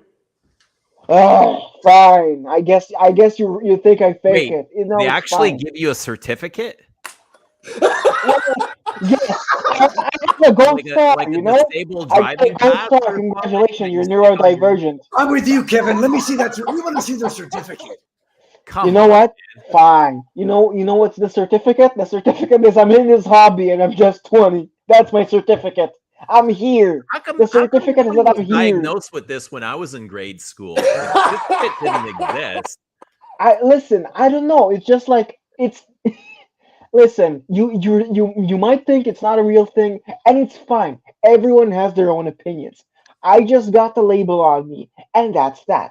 I Right. don't let it like affect me as a person. I'm still me.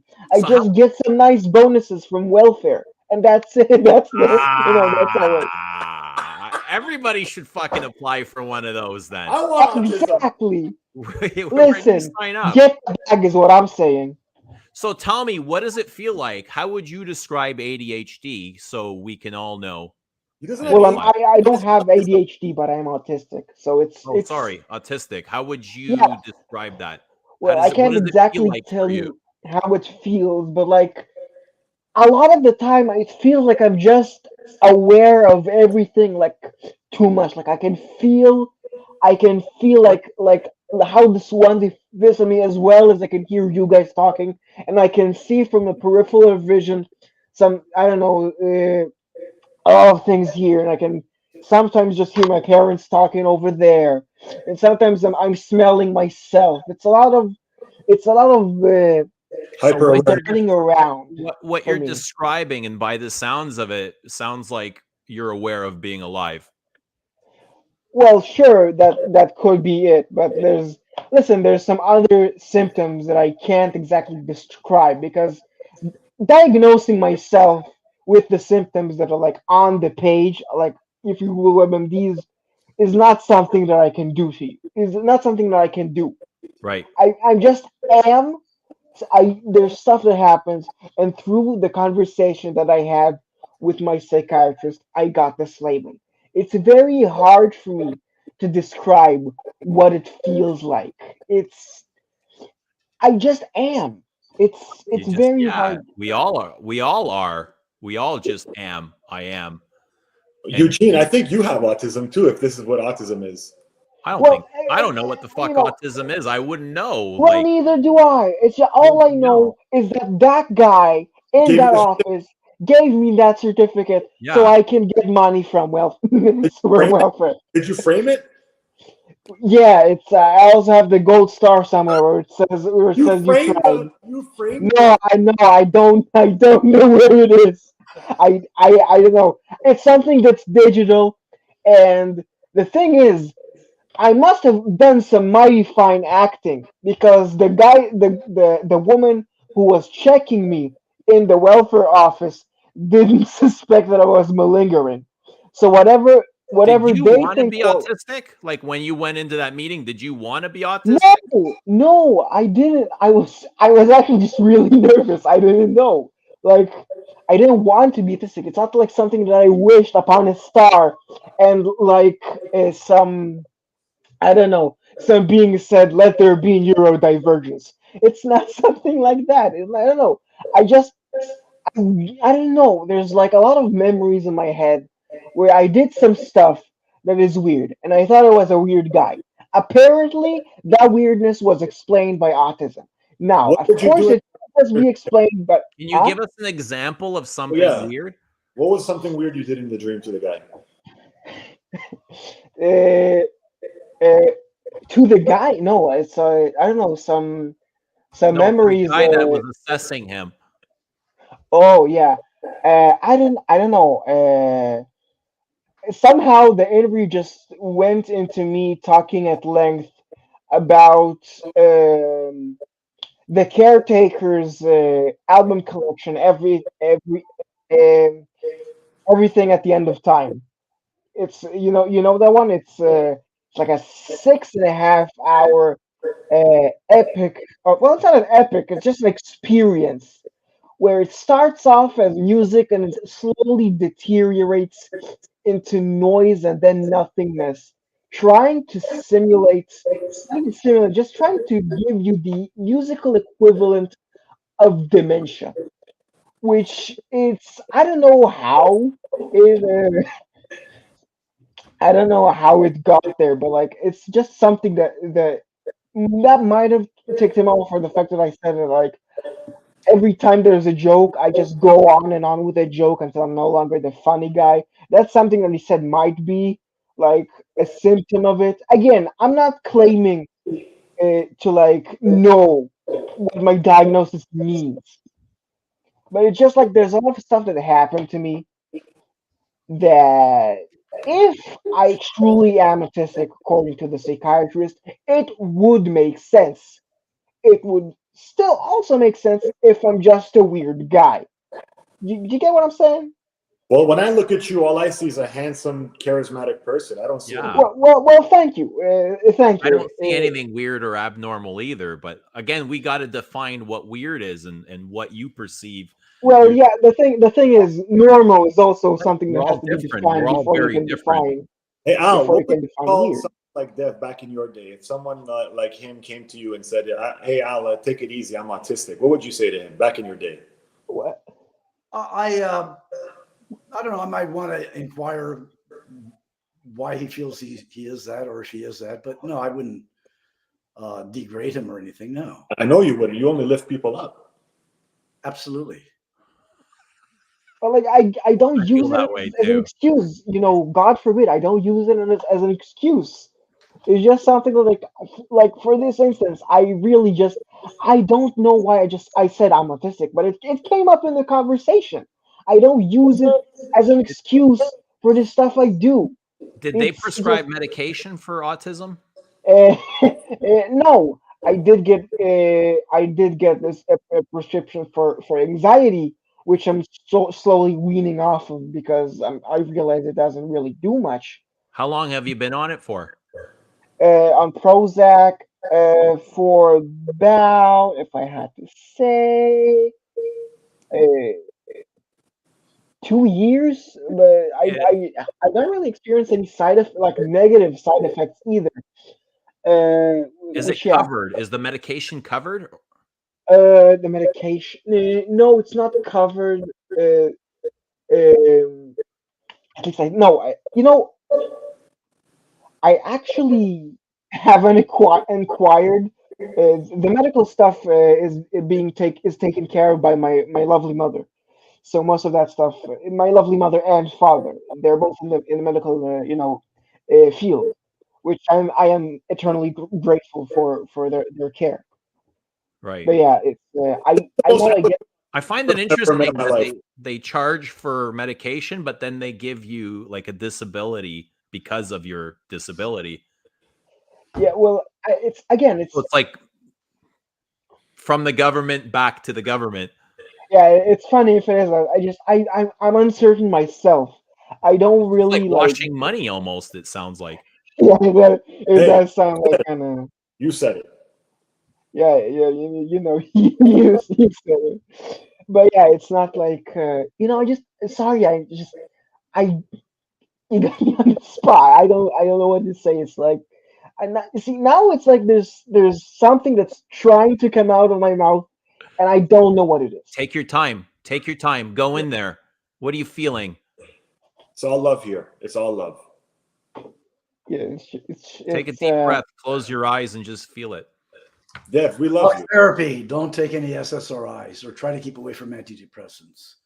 yeah, it's I'm not an I like as far as that medication has gone, it has not turned me into an emotionless robot. It's not like it hasn't like suppressed myself. I am still myself. But it also might be that the dosage didn't really affect me. So we're trying to my mom is like slowly trying to like remove the dosage and see if that affects my anxiety levels. So what does it feel like? What's the difference between being on medication and not? To tell you the difference, I have no idea. There's no there's no like I can't describe it to you with words. It for me it really just felt like I don't know, life changed, and I don't not like a meaning way. Like life just went on, and somehow I just I don't know stopped being so anxious. But there's still some like times when I'm feeling anxious. So to me, what that feels like is the medicine. It's a placebo, and I've been taking sugar pills this entire time. That's at Mm. least what I feel like. Hey, It Dev, could very much. can I ask you a question, Dev? Sure. When you started taking the medication at first, did you Yeah. find it was like really hard to ejaculate? No. What the hell does that have to do with anything? That's a common side effect of antidepressants. It's Is hard it? yeah, it's hard to No, I don't. You know the fire hydrant works just fine. It's not nothing Wait a minute, wait, Kevin. How would you know that that's a side effect of antidepressants? How from would you, experience. How Is else? that a known Psychology thing? University. excuse me? I studied psychology in university. I have a bachelor of science. My specialist in psychology. But you never took the medication. I did. You took. So have all you guys has that all three of you have you had antidepressants prescribed to you? Eugene, you have Eugene. I have, yeah. And I took them And for about you? 3 weeks before I threw them away. Okay, so 1, 2, 3. See, so my wife definitely tells me I'm full of crap. Okay, I'm not going to get in trouble. I don't think my sister's going to see this. Okay, But feel free. It's all love. only because you're here, Kevin. Thank you. Spill it, man. Spill it. Please Dump that side. All right. Spill it. Last year in March, I had someone who committed suicide. It was Over my what? sister's son. It was her youngest son. He was 41, University of Texas, 2 graduate degrees, architect, successful, etc., etc., etc. My I condolences. don't know. I don't know what his sexual preference was. I don't know any of that. The only thing I know is that they found him. My sister and I found him, and he left. They went to his apartment in Houston. They were in Austin, and he was on the couch. The medication was there. He had not taken it, and he left a message, Kevin. He left a handwritten message. My sister had just celebrated 50 years of marriage. She has 3 kids. Everybody's successful. Everybody doing great. Everything's going fantastic. And then this happens. And I go, I mean, she has 2 other kids. I go, what happened here? She goes, he was, he had gone to therapy many years ago. And since I'm not close to my sister, I go, well, I mean, he took his life. I just can't believe it. And then my wife, this is what my wife tells me, Kevin, because I'm the uneducated one. Al, there are probably 80% of people in the medical community that are antidepressants, that are on you're kidding me. No, doctors, this and that. Kevin, you have a BA. My wife has 6 college degrees. I have 0. She has 6. Okay. The medical director at the hospital consults with her because at her age, at 67, she kind of knows it all, and she's a good clinician. And she says, that's what happened to a lot of us, Al. You're 72 years old. You missed the Vietnam War. You got classified 1H. You dropped out of college, and you were carefree for the next fucking 40 years. Okay? You did what you want. If you didn't want to do this, you didn't do that. Everybody else who went to school, got educated. Yeah. People take pills to feel better. I go, Al, we're in a very different time. We're in a very different time. I'm talking to a 24-year-old child who's been on antidepressants, on Prozac, since she was 14. I go, you are shitting me. She goes, no. I go, well, what do you do? Because she can prescribe. She goes, I've learned a lot about that. Many times I'll always look for talk therapy for the patient, for this or that. but it's something that, wake up. You have just not been around. I go, you're kidding me. She goes, no. And then it turns out that my sister's daughter, Kevin, who's at Dell, who's a little bit older, the one that, successful, she's also defriended me on Facebook because she's also an antidepressant. She unfriended you because of the antidepressant? She's 50 years old. Oh, so she's been on it. Right. I go, what the fuck is going on here? Al. And then she says, Al, look it. I will guess she could do a good visual diagnose. In other words, she saw Brooklyn Fragrance Lover. She says, that guy's not going to last very long. He's dead. Alcohol, Eugene, I love you. Alcohol accelerates the aging process. And number two, you cannot cure it. Okay. In other words, if I don't drink. I'm not a fan of alcohol either. Cigarettes, he can cure his lungs. But once you've done the damage of alcohol, that's it. Once you've destroyed your collagen, that's it. And I go, well, how about Margie or Betty that's taking a little bit of wine? Wait till they're 80. It's going to come knocking at the door.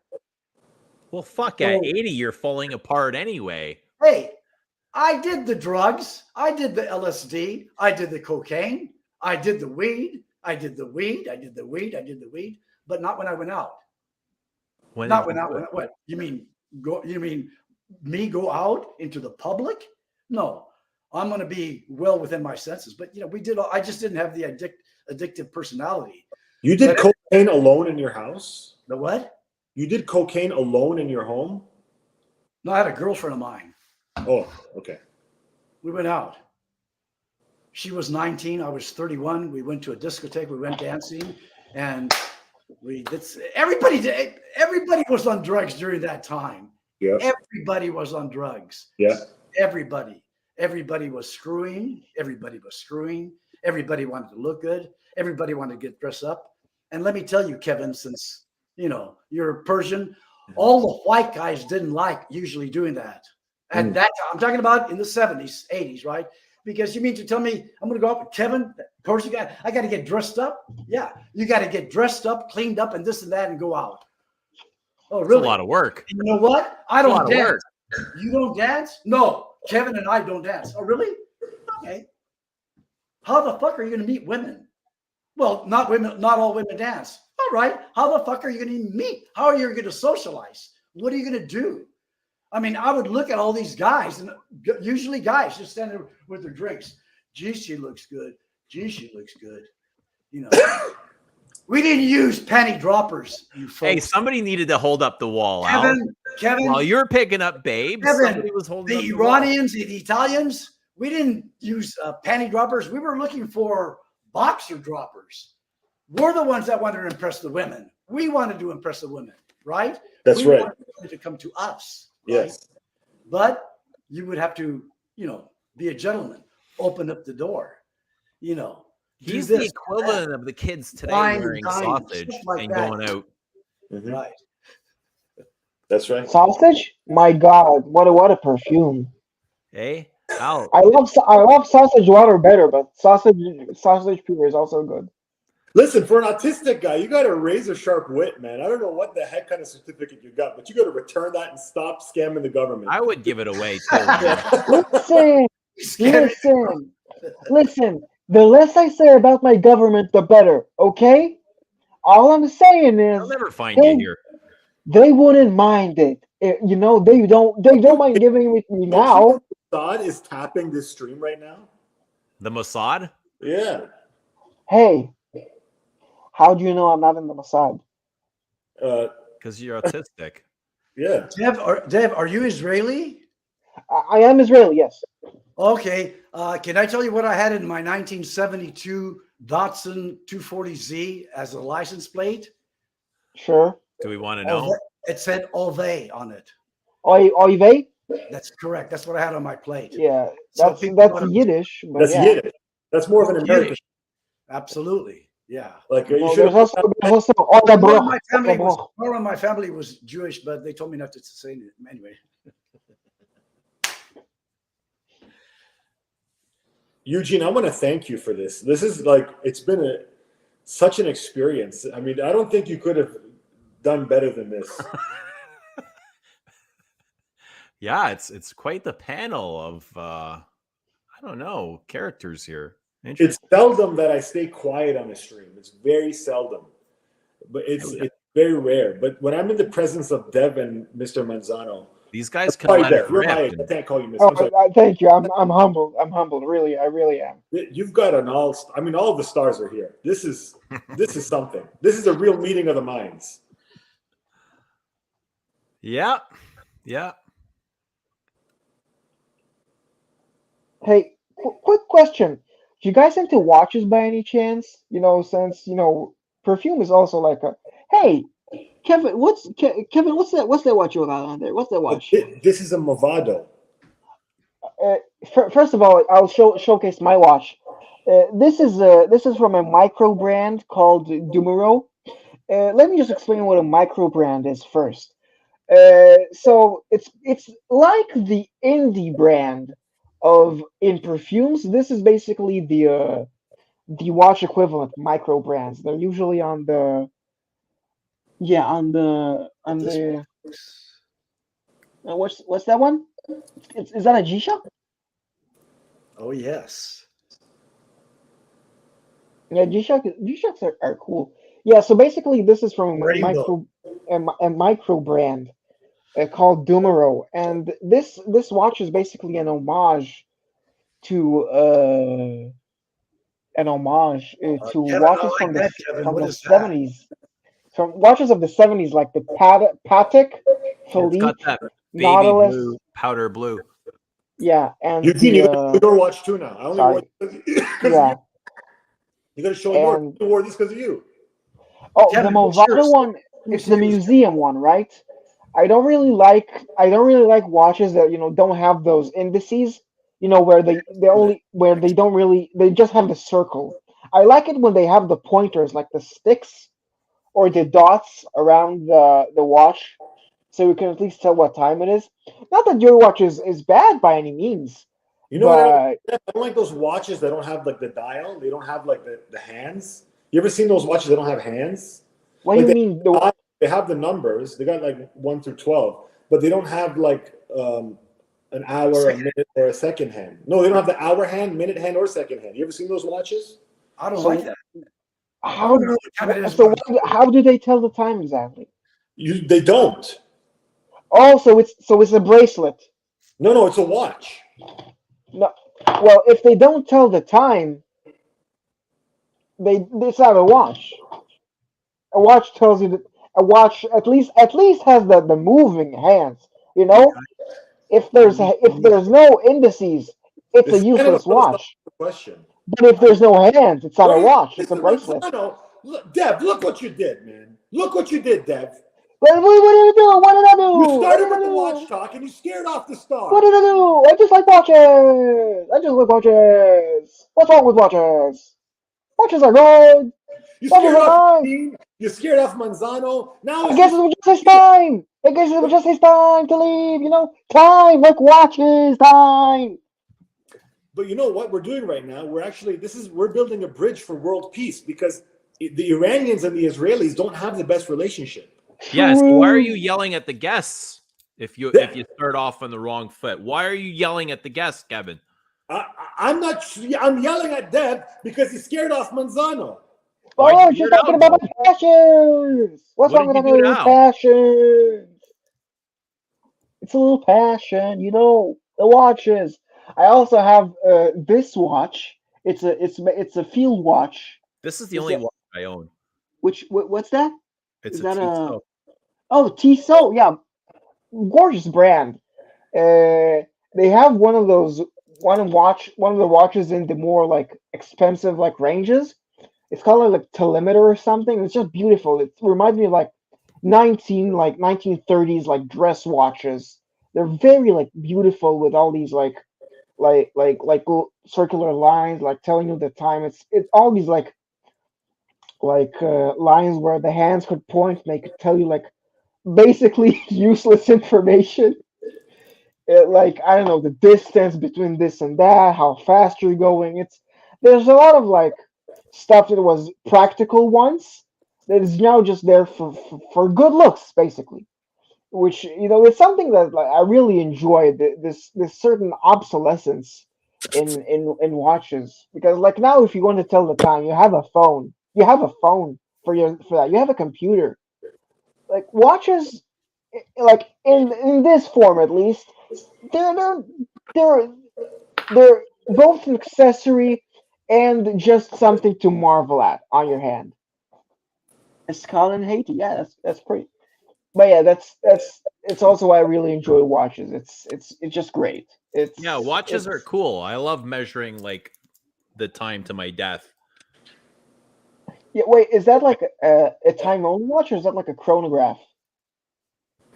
No, it's just a watch. Yeah, yeah, yeah. That's oh, it has a date function as Got a well. date, yeah. Yeah, okay. Zaharoff signature Perome. Haven't smelled it actually. Is that your scent Yeah, of the day? Son of the day. yeah, that's not a bad choice, I'd say. Not at all. Yeah, let's see. What time? So, what time is it in Israel right now? It's currently 20 to 11 p.m. It's 20 minutes to 11 p.m. Okay. Yeah, it's Is it dark Friday is outside? oh yeah, absolutely. It's definitely How nighttime. dark is it? Like on a scale of 1 to 10. Well, from my well-lit room and my neighborhood, which has street lights, I'd say it's a solid dark being a 10 or a 1. No, I want you to rate it based on moles. The Okay. color, the color of our moles. Yeah. Is it as dark as my mole or as dark as Uh-huh. Eugene's mole? Which mole is dark? Your mole Uh-huh. is a synthetic mole. Mine is real. Mine's au natural. Yeah, but Uh-huh. Ifra sometimes gets rid of the natural ingredients, so I wanted something that I could use for the rest of time. I want to give the Uh-huh. consumers what. The rest of Mhm. Yeah. So if I had to rate it from Eugene to Kevin, I'd put it around somewhere Ramsey. Good answer. And we got another very special guest here. I'm not sure if he's going to add to the zaniness, but here is Anuj, my brother. What is happening? Look at this guy. Yeah, let me blow this up here. Let me blow this promo. Look at this. Boom. That's a heavy dent. That is a massive dent. Incredible. None of that was Incredible. from decanting, right? That He was he worn. just From demonstrated decanting, himself. but also from wearing. So Yeah. anytime I decant for one of my Man, icon that's customers, just I layer it on myself too, man, big time. Good. How are you? I'm good. I'm good. Sorry, Anuj, your microfiber's on the wrong side. don't Sorry. Well, I want it here though. Okay. Yeah. Where's your mole? We're getting the Huh? You need a mole. It's somewhere you can't see it probably. Yeah. dude. 2 Eugenes is more than enough. We need Anuj to be Anuj, but we need somebody to be Kevin. Dev, do you want to be Kevin? You want to be me? You think you can wait, be sure. Kevin? Let me just hide my hair for a second. You got to change your top. You got to put a wife beater on. You have a tank top. You have a tank top. I don't have any tank tops, man. I Can don't you show know. us outside your window? I'm gonna have to.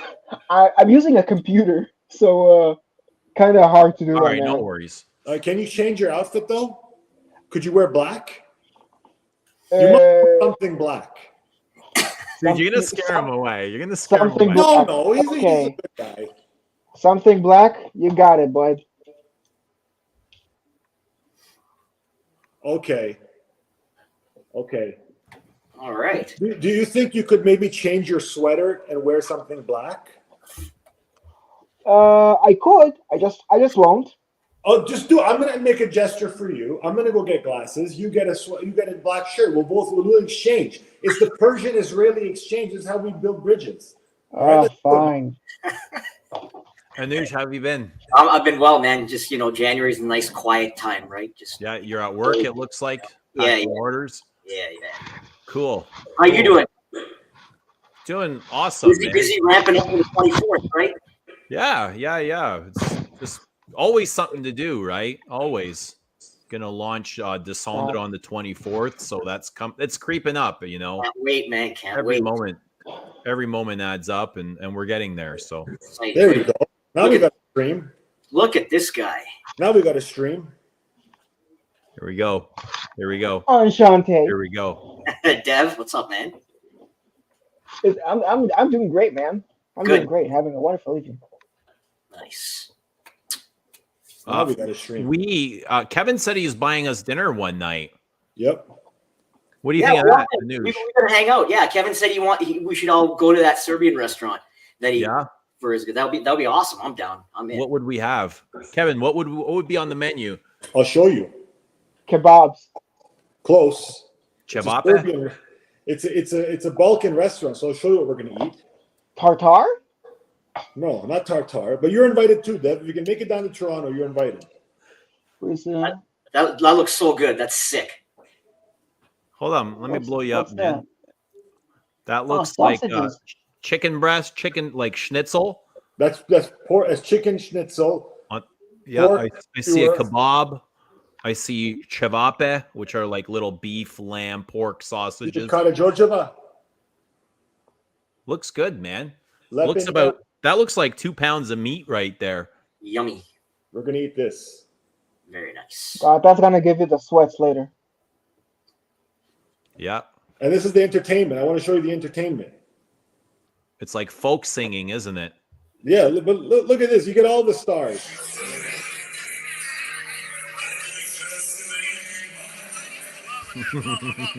Awesome.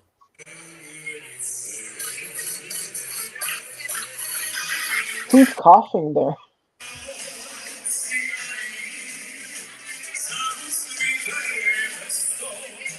Everybody's having a blast. So cool. Somebody's celebrating their 65th. Mazel tov.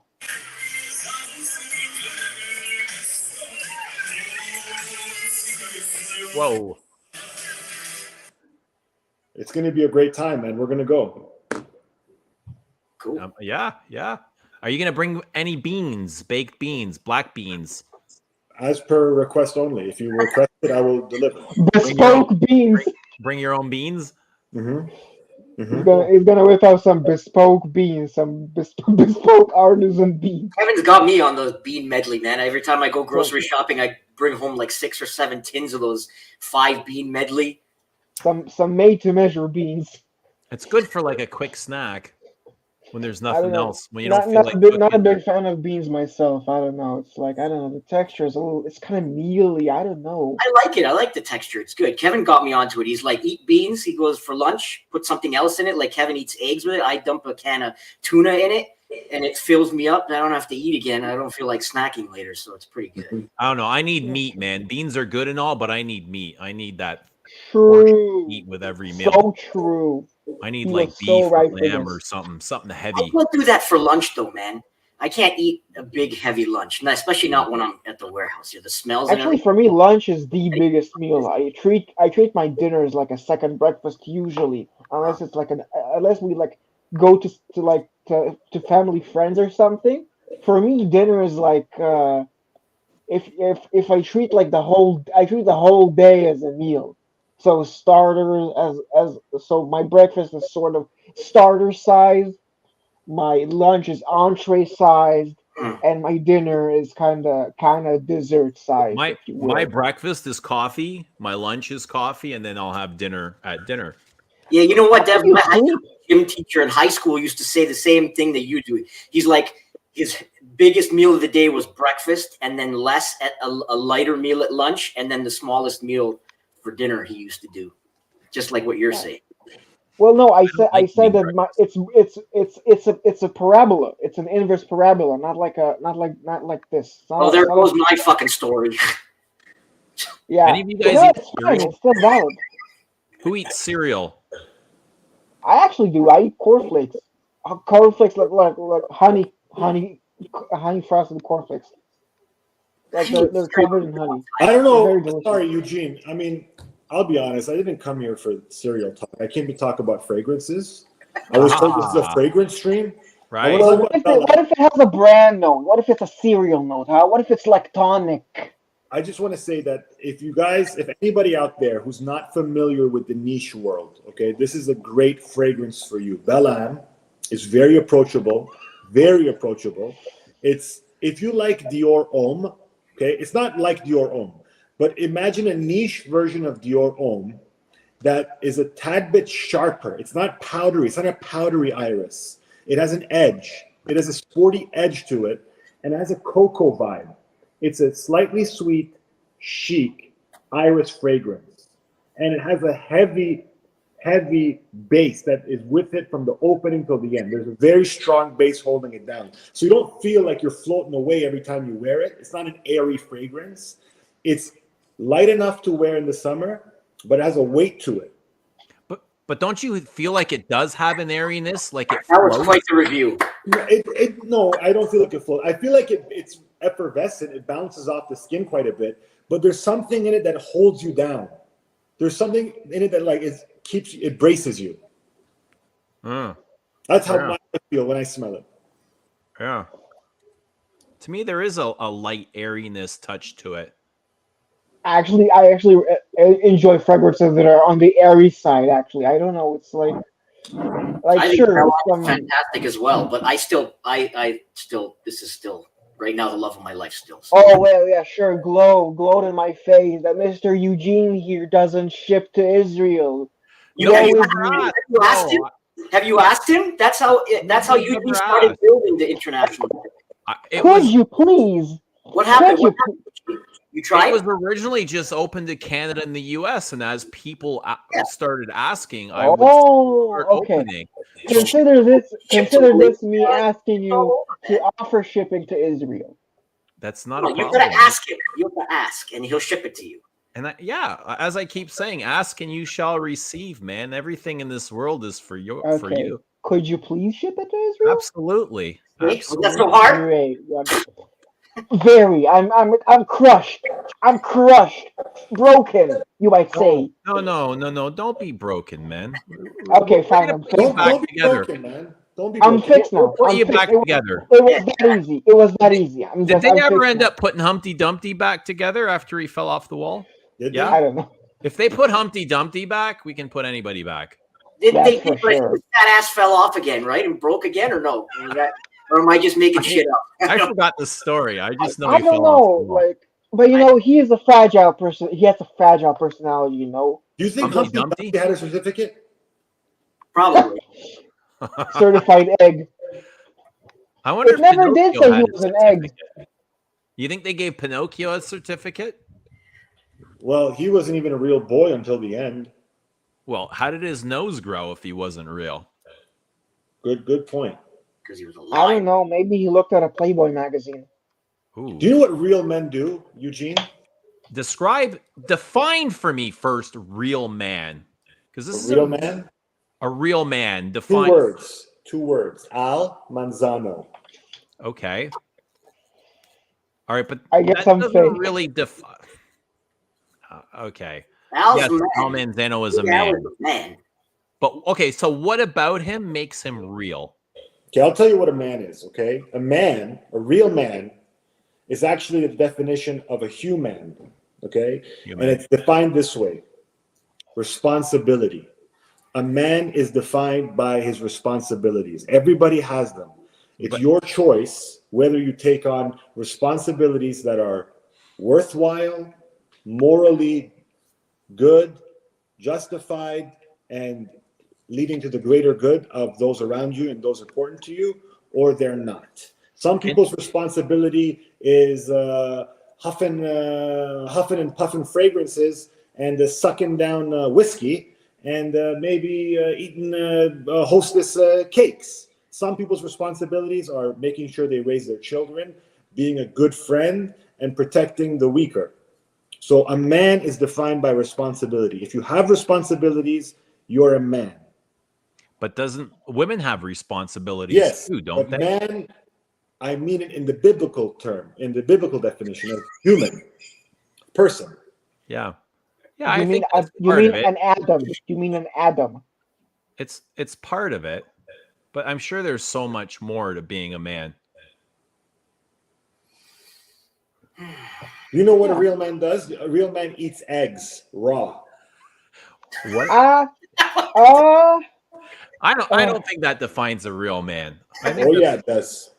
so if I don't eat raw eggs, does that disclude me from being a real man? I don't Man, eat raw consider eggs. me plastic. I don't know if this Consider me is just. word, but it excludes you. I wish Lily was here so she could jump on your grammatically incorrect ass, Eugene. It's exclude. That's what I said. Exclude. You said disclude. Disclude. All right. Disclude, exclude.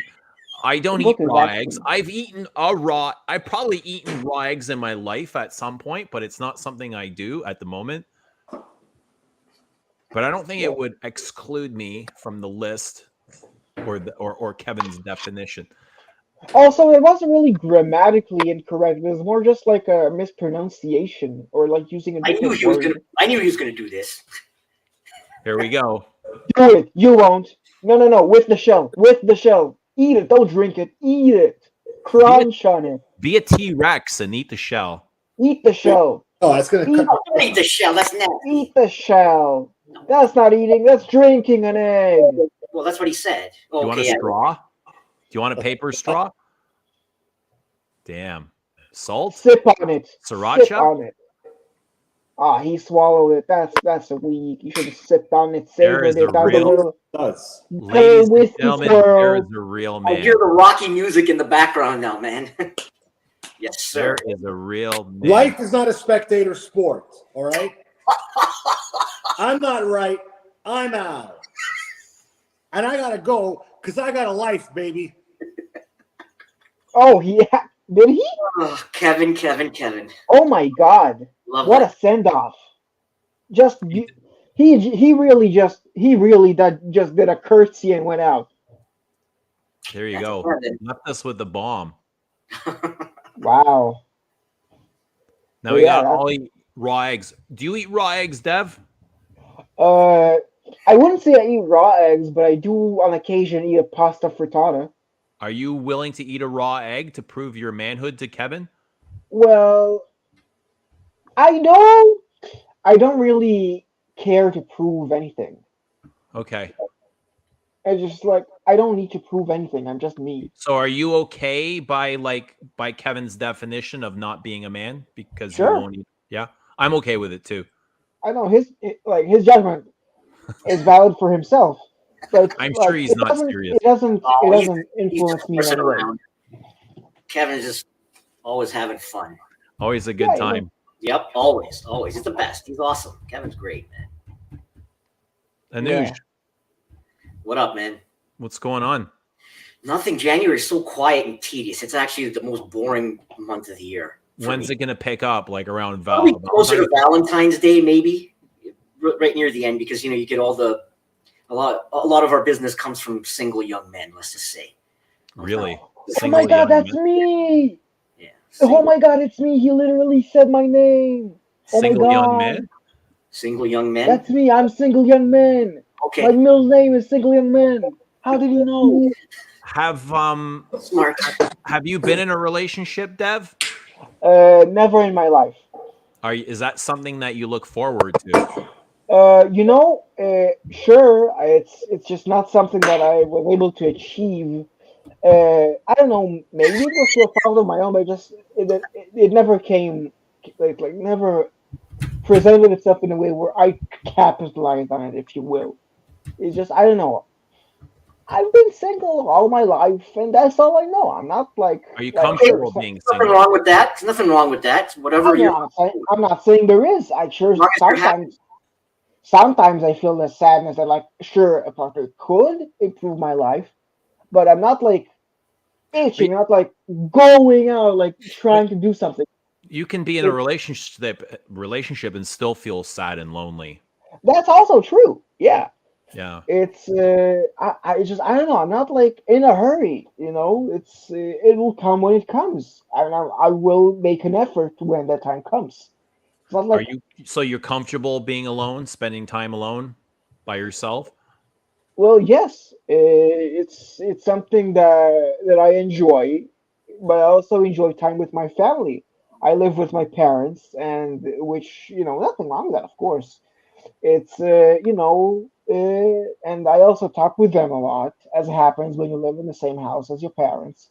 My grandma as well. She's a What do you lovely, guys lovely talk soul. about? How personal do you get with your parents? How personal? Wow, now that's a question. It's definitely. Shout out to Kevin. What's Kevin's channel? Money Burner? Yeah, you have to look up Money Burner. Just look up Money Burner, and then you'll see. How many channels are going to show up? My apologies, Dev. I didn't mean Yeah, to cut yeah, you it's off. fine. But you can go on. How personal do Yeah. you get with your parents? How personal do I get with my parents? Now that's Yeah, that's at a Money good Burner question. 2005. 2000. What a year! What a year! At Money Burner 2005. Yeah. So, uh, I do I do tell them about like I like this girl. Maybe something will happen. Something I go with like those kind of cutesy relationship stuff. I also do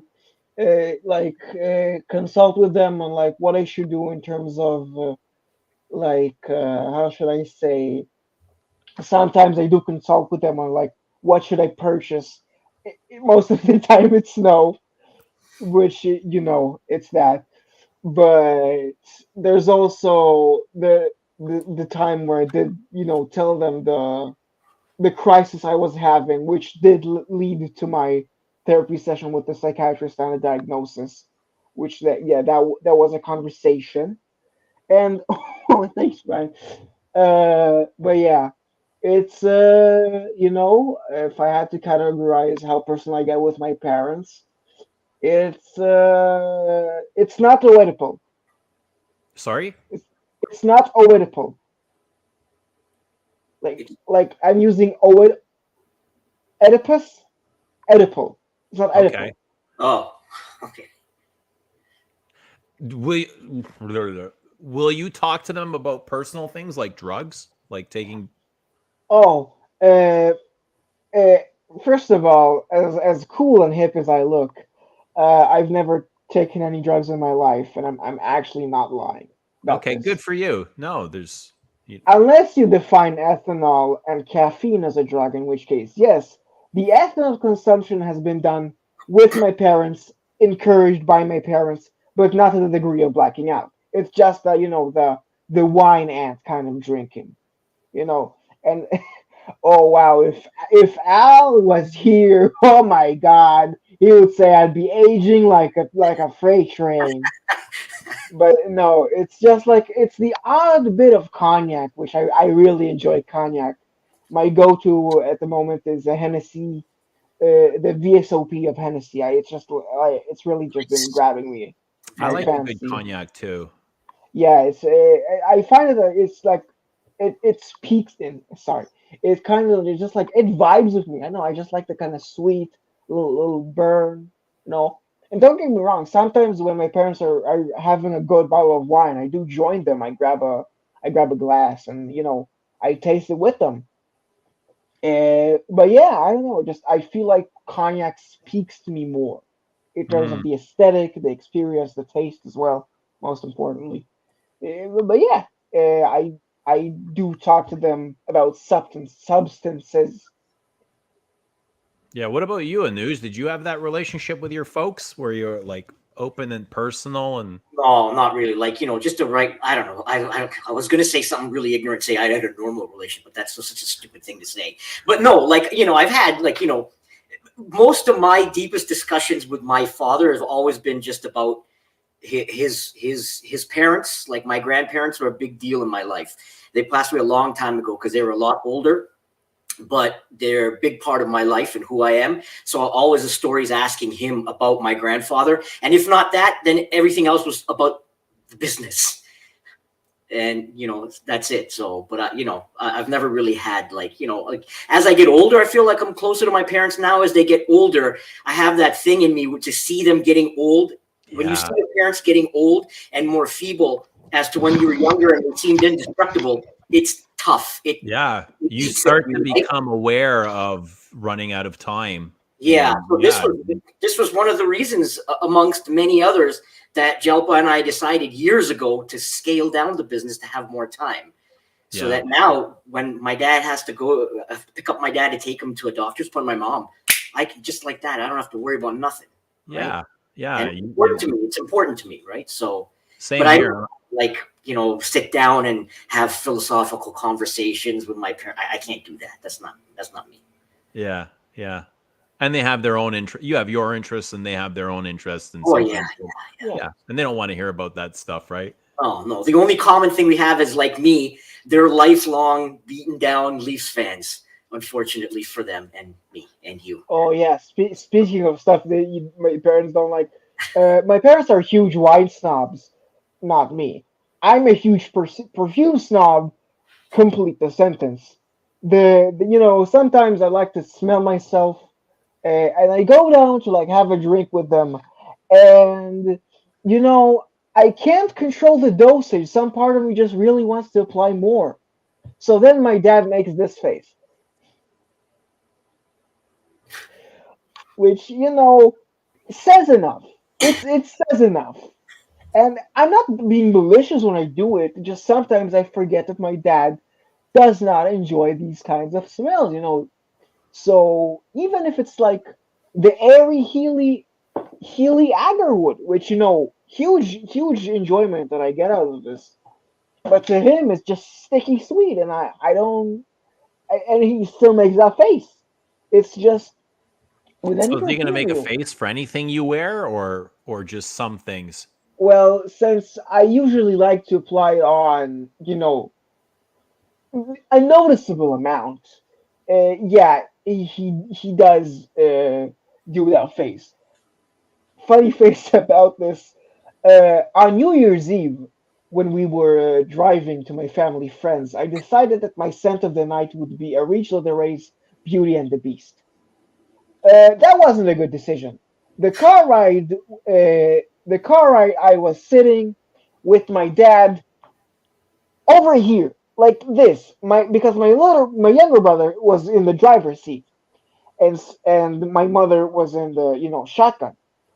My father was sitting right here, just wafting all that rosy, ooty, chocolatey goodness all up in his face. And I couldn't move away because right on this side was my twin brother. So I couldn't move away. Wait, you got a twin? Identical to him? No, fraternal. God forbid.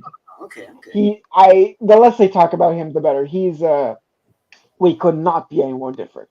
That's all I'll say. How did that happen? Well, somewhere along the line, he really wanted to, be a people person, which first You mean like a Jack, pleaser, a people person well, pleaser? I don't know. First he got Jack, and then he's the kind of guy who boasts about having a social life and then derides you for not having one. Ah, Yeah, that kind of person. so he's more sociable. Yeah. So yeah, then kind of Hang on. Do you think Yeah. that he's being more sociable or you're being less sociable? I would not know how to make this comparison. Might be that he is more sociable because I do enjoy talking to people, but I don't really like going out of my way to like make myself known to strangers. Right. Right. With this, there's a little bit of a parasocial relationship, so I felt kind of normal doing this. But when I don't know the person, it feels like really hard for me to like make myself known. So I stand there silently, not knowing what to do. That's interesting because people find comfort in strangers because they feel like they can open up and say things openly, opposed to people they know in fear of being judged. I think it could be either or, right? Some people could be exactly the exact opposite, where they don't trust someone that they don't know, and if they don't feel when I say familiar, I mean like not your physical surroundings, but the people around you. If I feel familiar with you two, yeah, I can say something or whatever, right? Mm. If that was my personality type or whatever. But you're right too, Eugene. There are also other people that it's an escapism, right? They think they're speaking into a bank vault. I'm never going to see this guy or this person again. Yeah. Who gives a shit? I can just say what I want and just get it off my chest. It just feels good to release, to let that out. You know, I think everybody should have to want to try and do that in their lives, is to, talk, communicate, and whatever, right? This whole thing, 2022 is a big year for expanding the whole mental health thing. And I still say it, that I think it more and more men, especially older men, need to chisel away at that old school guard of thinking that, you got to bottle everything up, and people need to just talk, talk openly about your you shit. need to get your stuff out. Dude, I'm 48 years old. I'm just realizing that now. Like, yeah, same. It's a new thing for me. Yeah, my body, it was like I was bottled up like a vault. You would never get anything out of me. As a Zoomer, I can't exactly. It comes out in different ways, right? It comes out in frustration and anger, and come out so many different ways. But yeah, no, it's good to see that, especially men in this age are opening up. I don't know if they are opening up. I'm just, my wish is that more would do that for their own sake. It doesn't affect me. For some stranger who's walking down the street, what bearing does it have on my life? But I would just wish that if people are going through crap, they should, because I know it's made me feel better. I know that has helped you. So there are positive effects that you can see, real life examples of this. So what's preventing the rest of men from opening up? The old school guard. Like I was, watch my dad and my grandfather before that. Their mentality was just, you wake up in the morning, put your head down, go to work or whatever. Yeah. All the trials and tribulations was just like, don't complain, just do whatever. But it's not complaining, right? At the end of the day, sometimes people think it's some kind of competition where, you say you're going through this, but I'm going through something much harder. But you know what? Yeah. Your problems are your problems. You cannot trivialize this kind of shit, right? Yeah. This is my thing. I just think it's important for it's like that. It's like that the Cure song, "Boys Don't Cry." Yeah, but it's nothing wrong with crying. It's healthy, probably. Yeah. You guys know that song? It's a classic, right? "Boys Don't Cry" by the Cure. No, but makes sense. It's a very. That's just adding to the stereotype, isn't it? Yeah, there should not be stereotypes. I mean, they're always going to exist because we're humans, right? So, I mean, what are you going to do? But so, what does your twin think about your perfume hobby?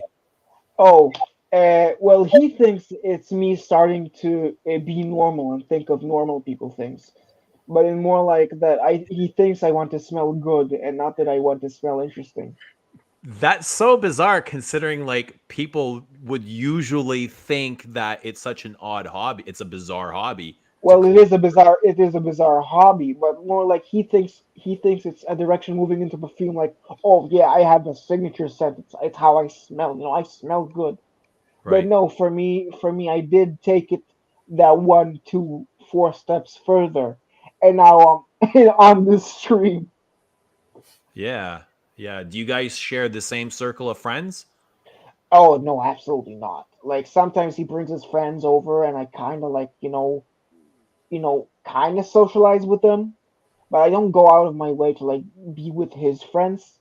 And my friends do not know. They just don't know he exists. Your friends don't know that you have a twin brother? Well, most of them, which is like, I don't know. Well, actually,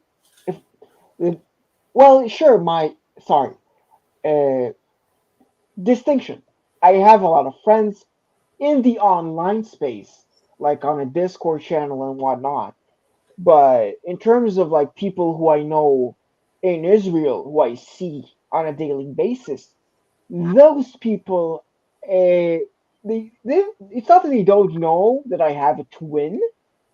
It's more that they don't know what that twin is like, and they've never seen him personally.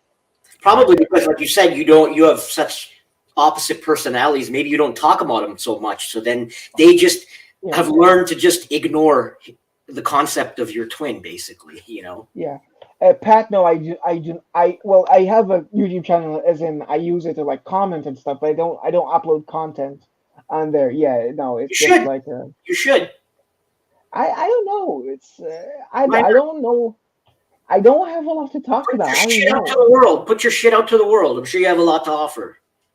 I mean, maybe it's I don't know. We'll see about that. You know, never say never, as people say. But like, I don't know. For now, I'm not. Yeah. I don't have the drive to put out stuff. I did like a few things. Like if you go to my YouTube channel, there's probably some public videos of me like noodling on the guitar, or like 3 or 4 YouTube videos where I try and review like some Japanese media. But other than that, there's nothing else from that really. It's an indefinite hiatus for now. But you know, who knows? I might like upload a 2 hour video on perfumes that smell like cereal in the morning or something like Why that. not? No, Why no not? offense That to could be Rams. your start. Yeah. No, no. It's well, you know, maybe it's again. I'm not like ruling it out. We'll Good. see you from now, a year from now, and you'll have thousands of subscribers. Oh yeah, sure. You're definitely Why sure. not? Yeah, exactly. Why not? Could I happen. mean, Start somewhere. there's You love perfume? Start a YouTube channel. Do you? well, So you mentioned playing guitar. Do you do anything else artistically? Do you paint? Do you write? well, Do you no, draw? I don't paint nor write, except well, academically since I'm a university student. But yeah, it's just like a little. Oh, thank you, thank you for the crash. Is that Freddie Mercury? Nice picture. Uh, but yeah, it's how shall I say it? God, I lost my train of thought. I'm so sorry. Ah, I asked you about artistically. If Oh right, yeah. Thank you for reminding me. Yeah, it's just sometimes noodling on the guitar, and yeah, artistically. Other than that, it's mostly consuming rather than creating. nice. Mm. I'm going to get back to work here. This was a lot of fun. Great chatting with you guys. Dev, nice meeting you, man. Best of luck at whatever you do. Hopefully, if you do make some content or whatever, good luck with that. Thank you, thank you. Eugene, hopefully we get to hook up with Kevin in the near future soon Yeah, or whatever. Kevin owes us lunch, chavape, burek, whatever you Yeah, feel like. all Man. good. So- Listen, man, best of luck for the 24th. It's going to go well. I know it is. So I really don't have to wish you luck because I know it's going to go well. But still, I got to say good luck and all the best. Love you, man. Love you Bless too, Dad. you, man. We'll talk to you Yes, soon. yeah. Good luck with you. Ciao, Anush. Yeah, such a nice guy.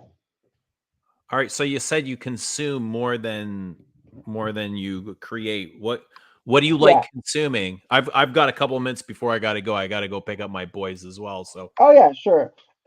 Well, it's I like consuming like watch content on YouTube. It's really like I really like consuming like the whole watch like the field of horology is something that I really enjoy. Perfumes, obviously. Fashion, big fashion guy. I really love it, but not in like the trend way. Which you know nothing wrong with trends. It's more like the avant-garde, the timeless, the weird, the artistic. I like to understand what was going on in the designer's head when he made this piece of clothing. Or like looking at runways. I really like looking at like designer runways. It's something that I really enjoy. Like for sorry, like for example, sorry that I mentioned the brand's name, Balenciaga. The controversy that happened, of course, it's a real shame. But before that, the designer at the head of Balenciaga, Demna Vasalia, had some very beautiful, uh, very out there runways, like one at the New York Stock Exchange, which was really weird. And there's also one of those where it was just a big circle that which where it snowed consistently, and he had the models just like walking across this like along the circle or just snow and created an incredible atmosphere, which is just amazing. And yeah, it just like in terms of favorite designers, I really enjoy Yoji Yamamoto. Comme des Garçons, just touch, not that much. Um, Martin Margiela, really influential designer. The brand as it is today, a little less so, with John Galliano at the helm. It's still a great designer. I just like Martin's work better.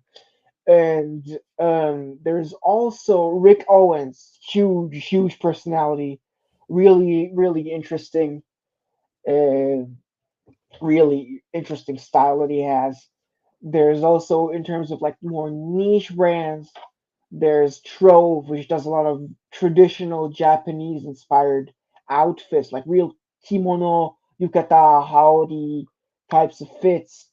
And there's Final Home, which is like trying to like create like a post-apocalyptic universe with their clothes, which is really amazing. Vivienne Westwood as well, really great. Jill Sander, as like other than Sun Men, which is a perfume that she had, like it's just a really like beautiful like minimalistic stuff. And of course, the man, the myth, the legend, Issey Miyake, just amazing, very I should say very metrosexual outfits, very like sensitive guy, very like how should I say, very like coffee house, very very much like the guy who goes like this, the guy who ponders, Mm, the pondering man. thinking man.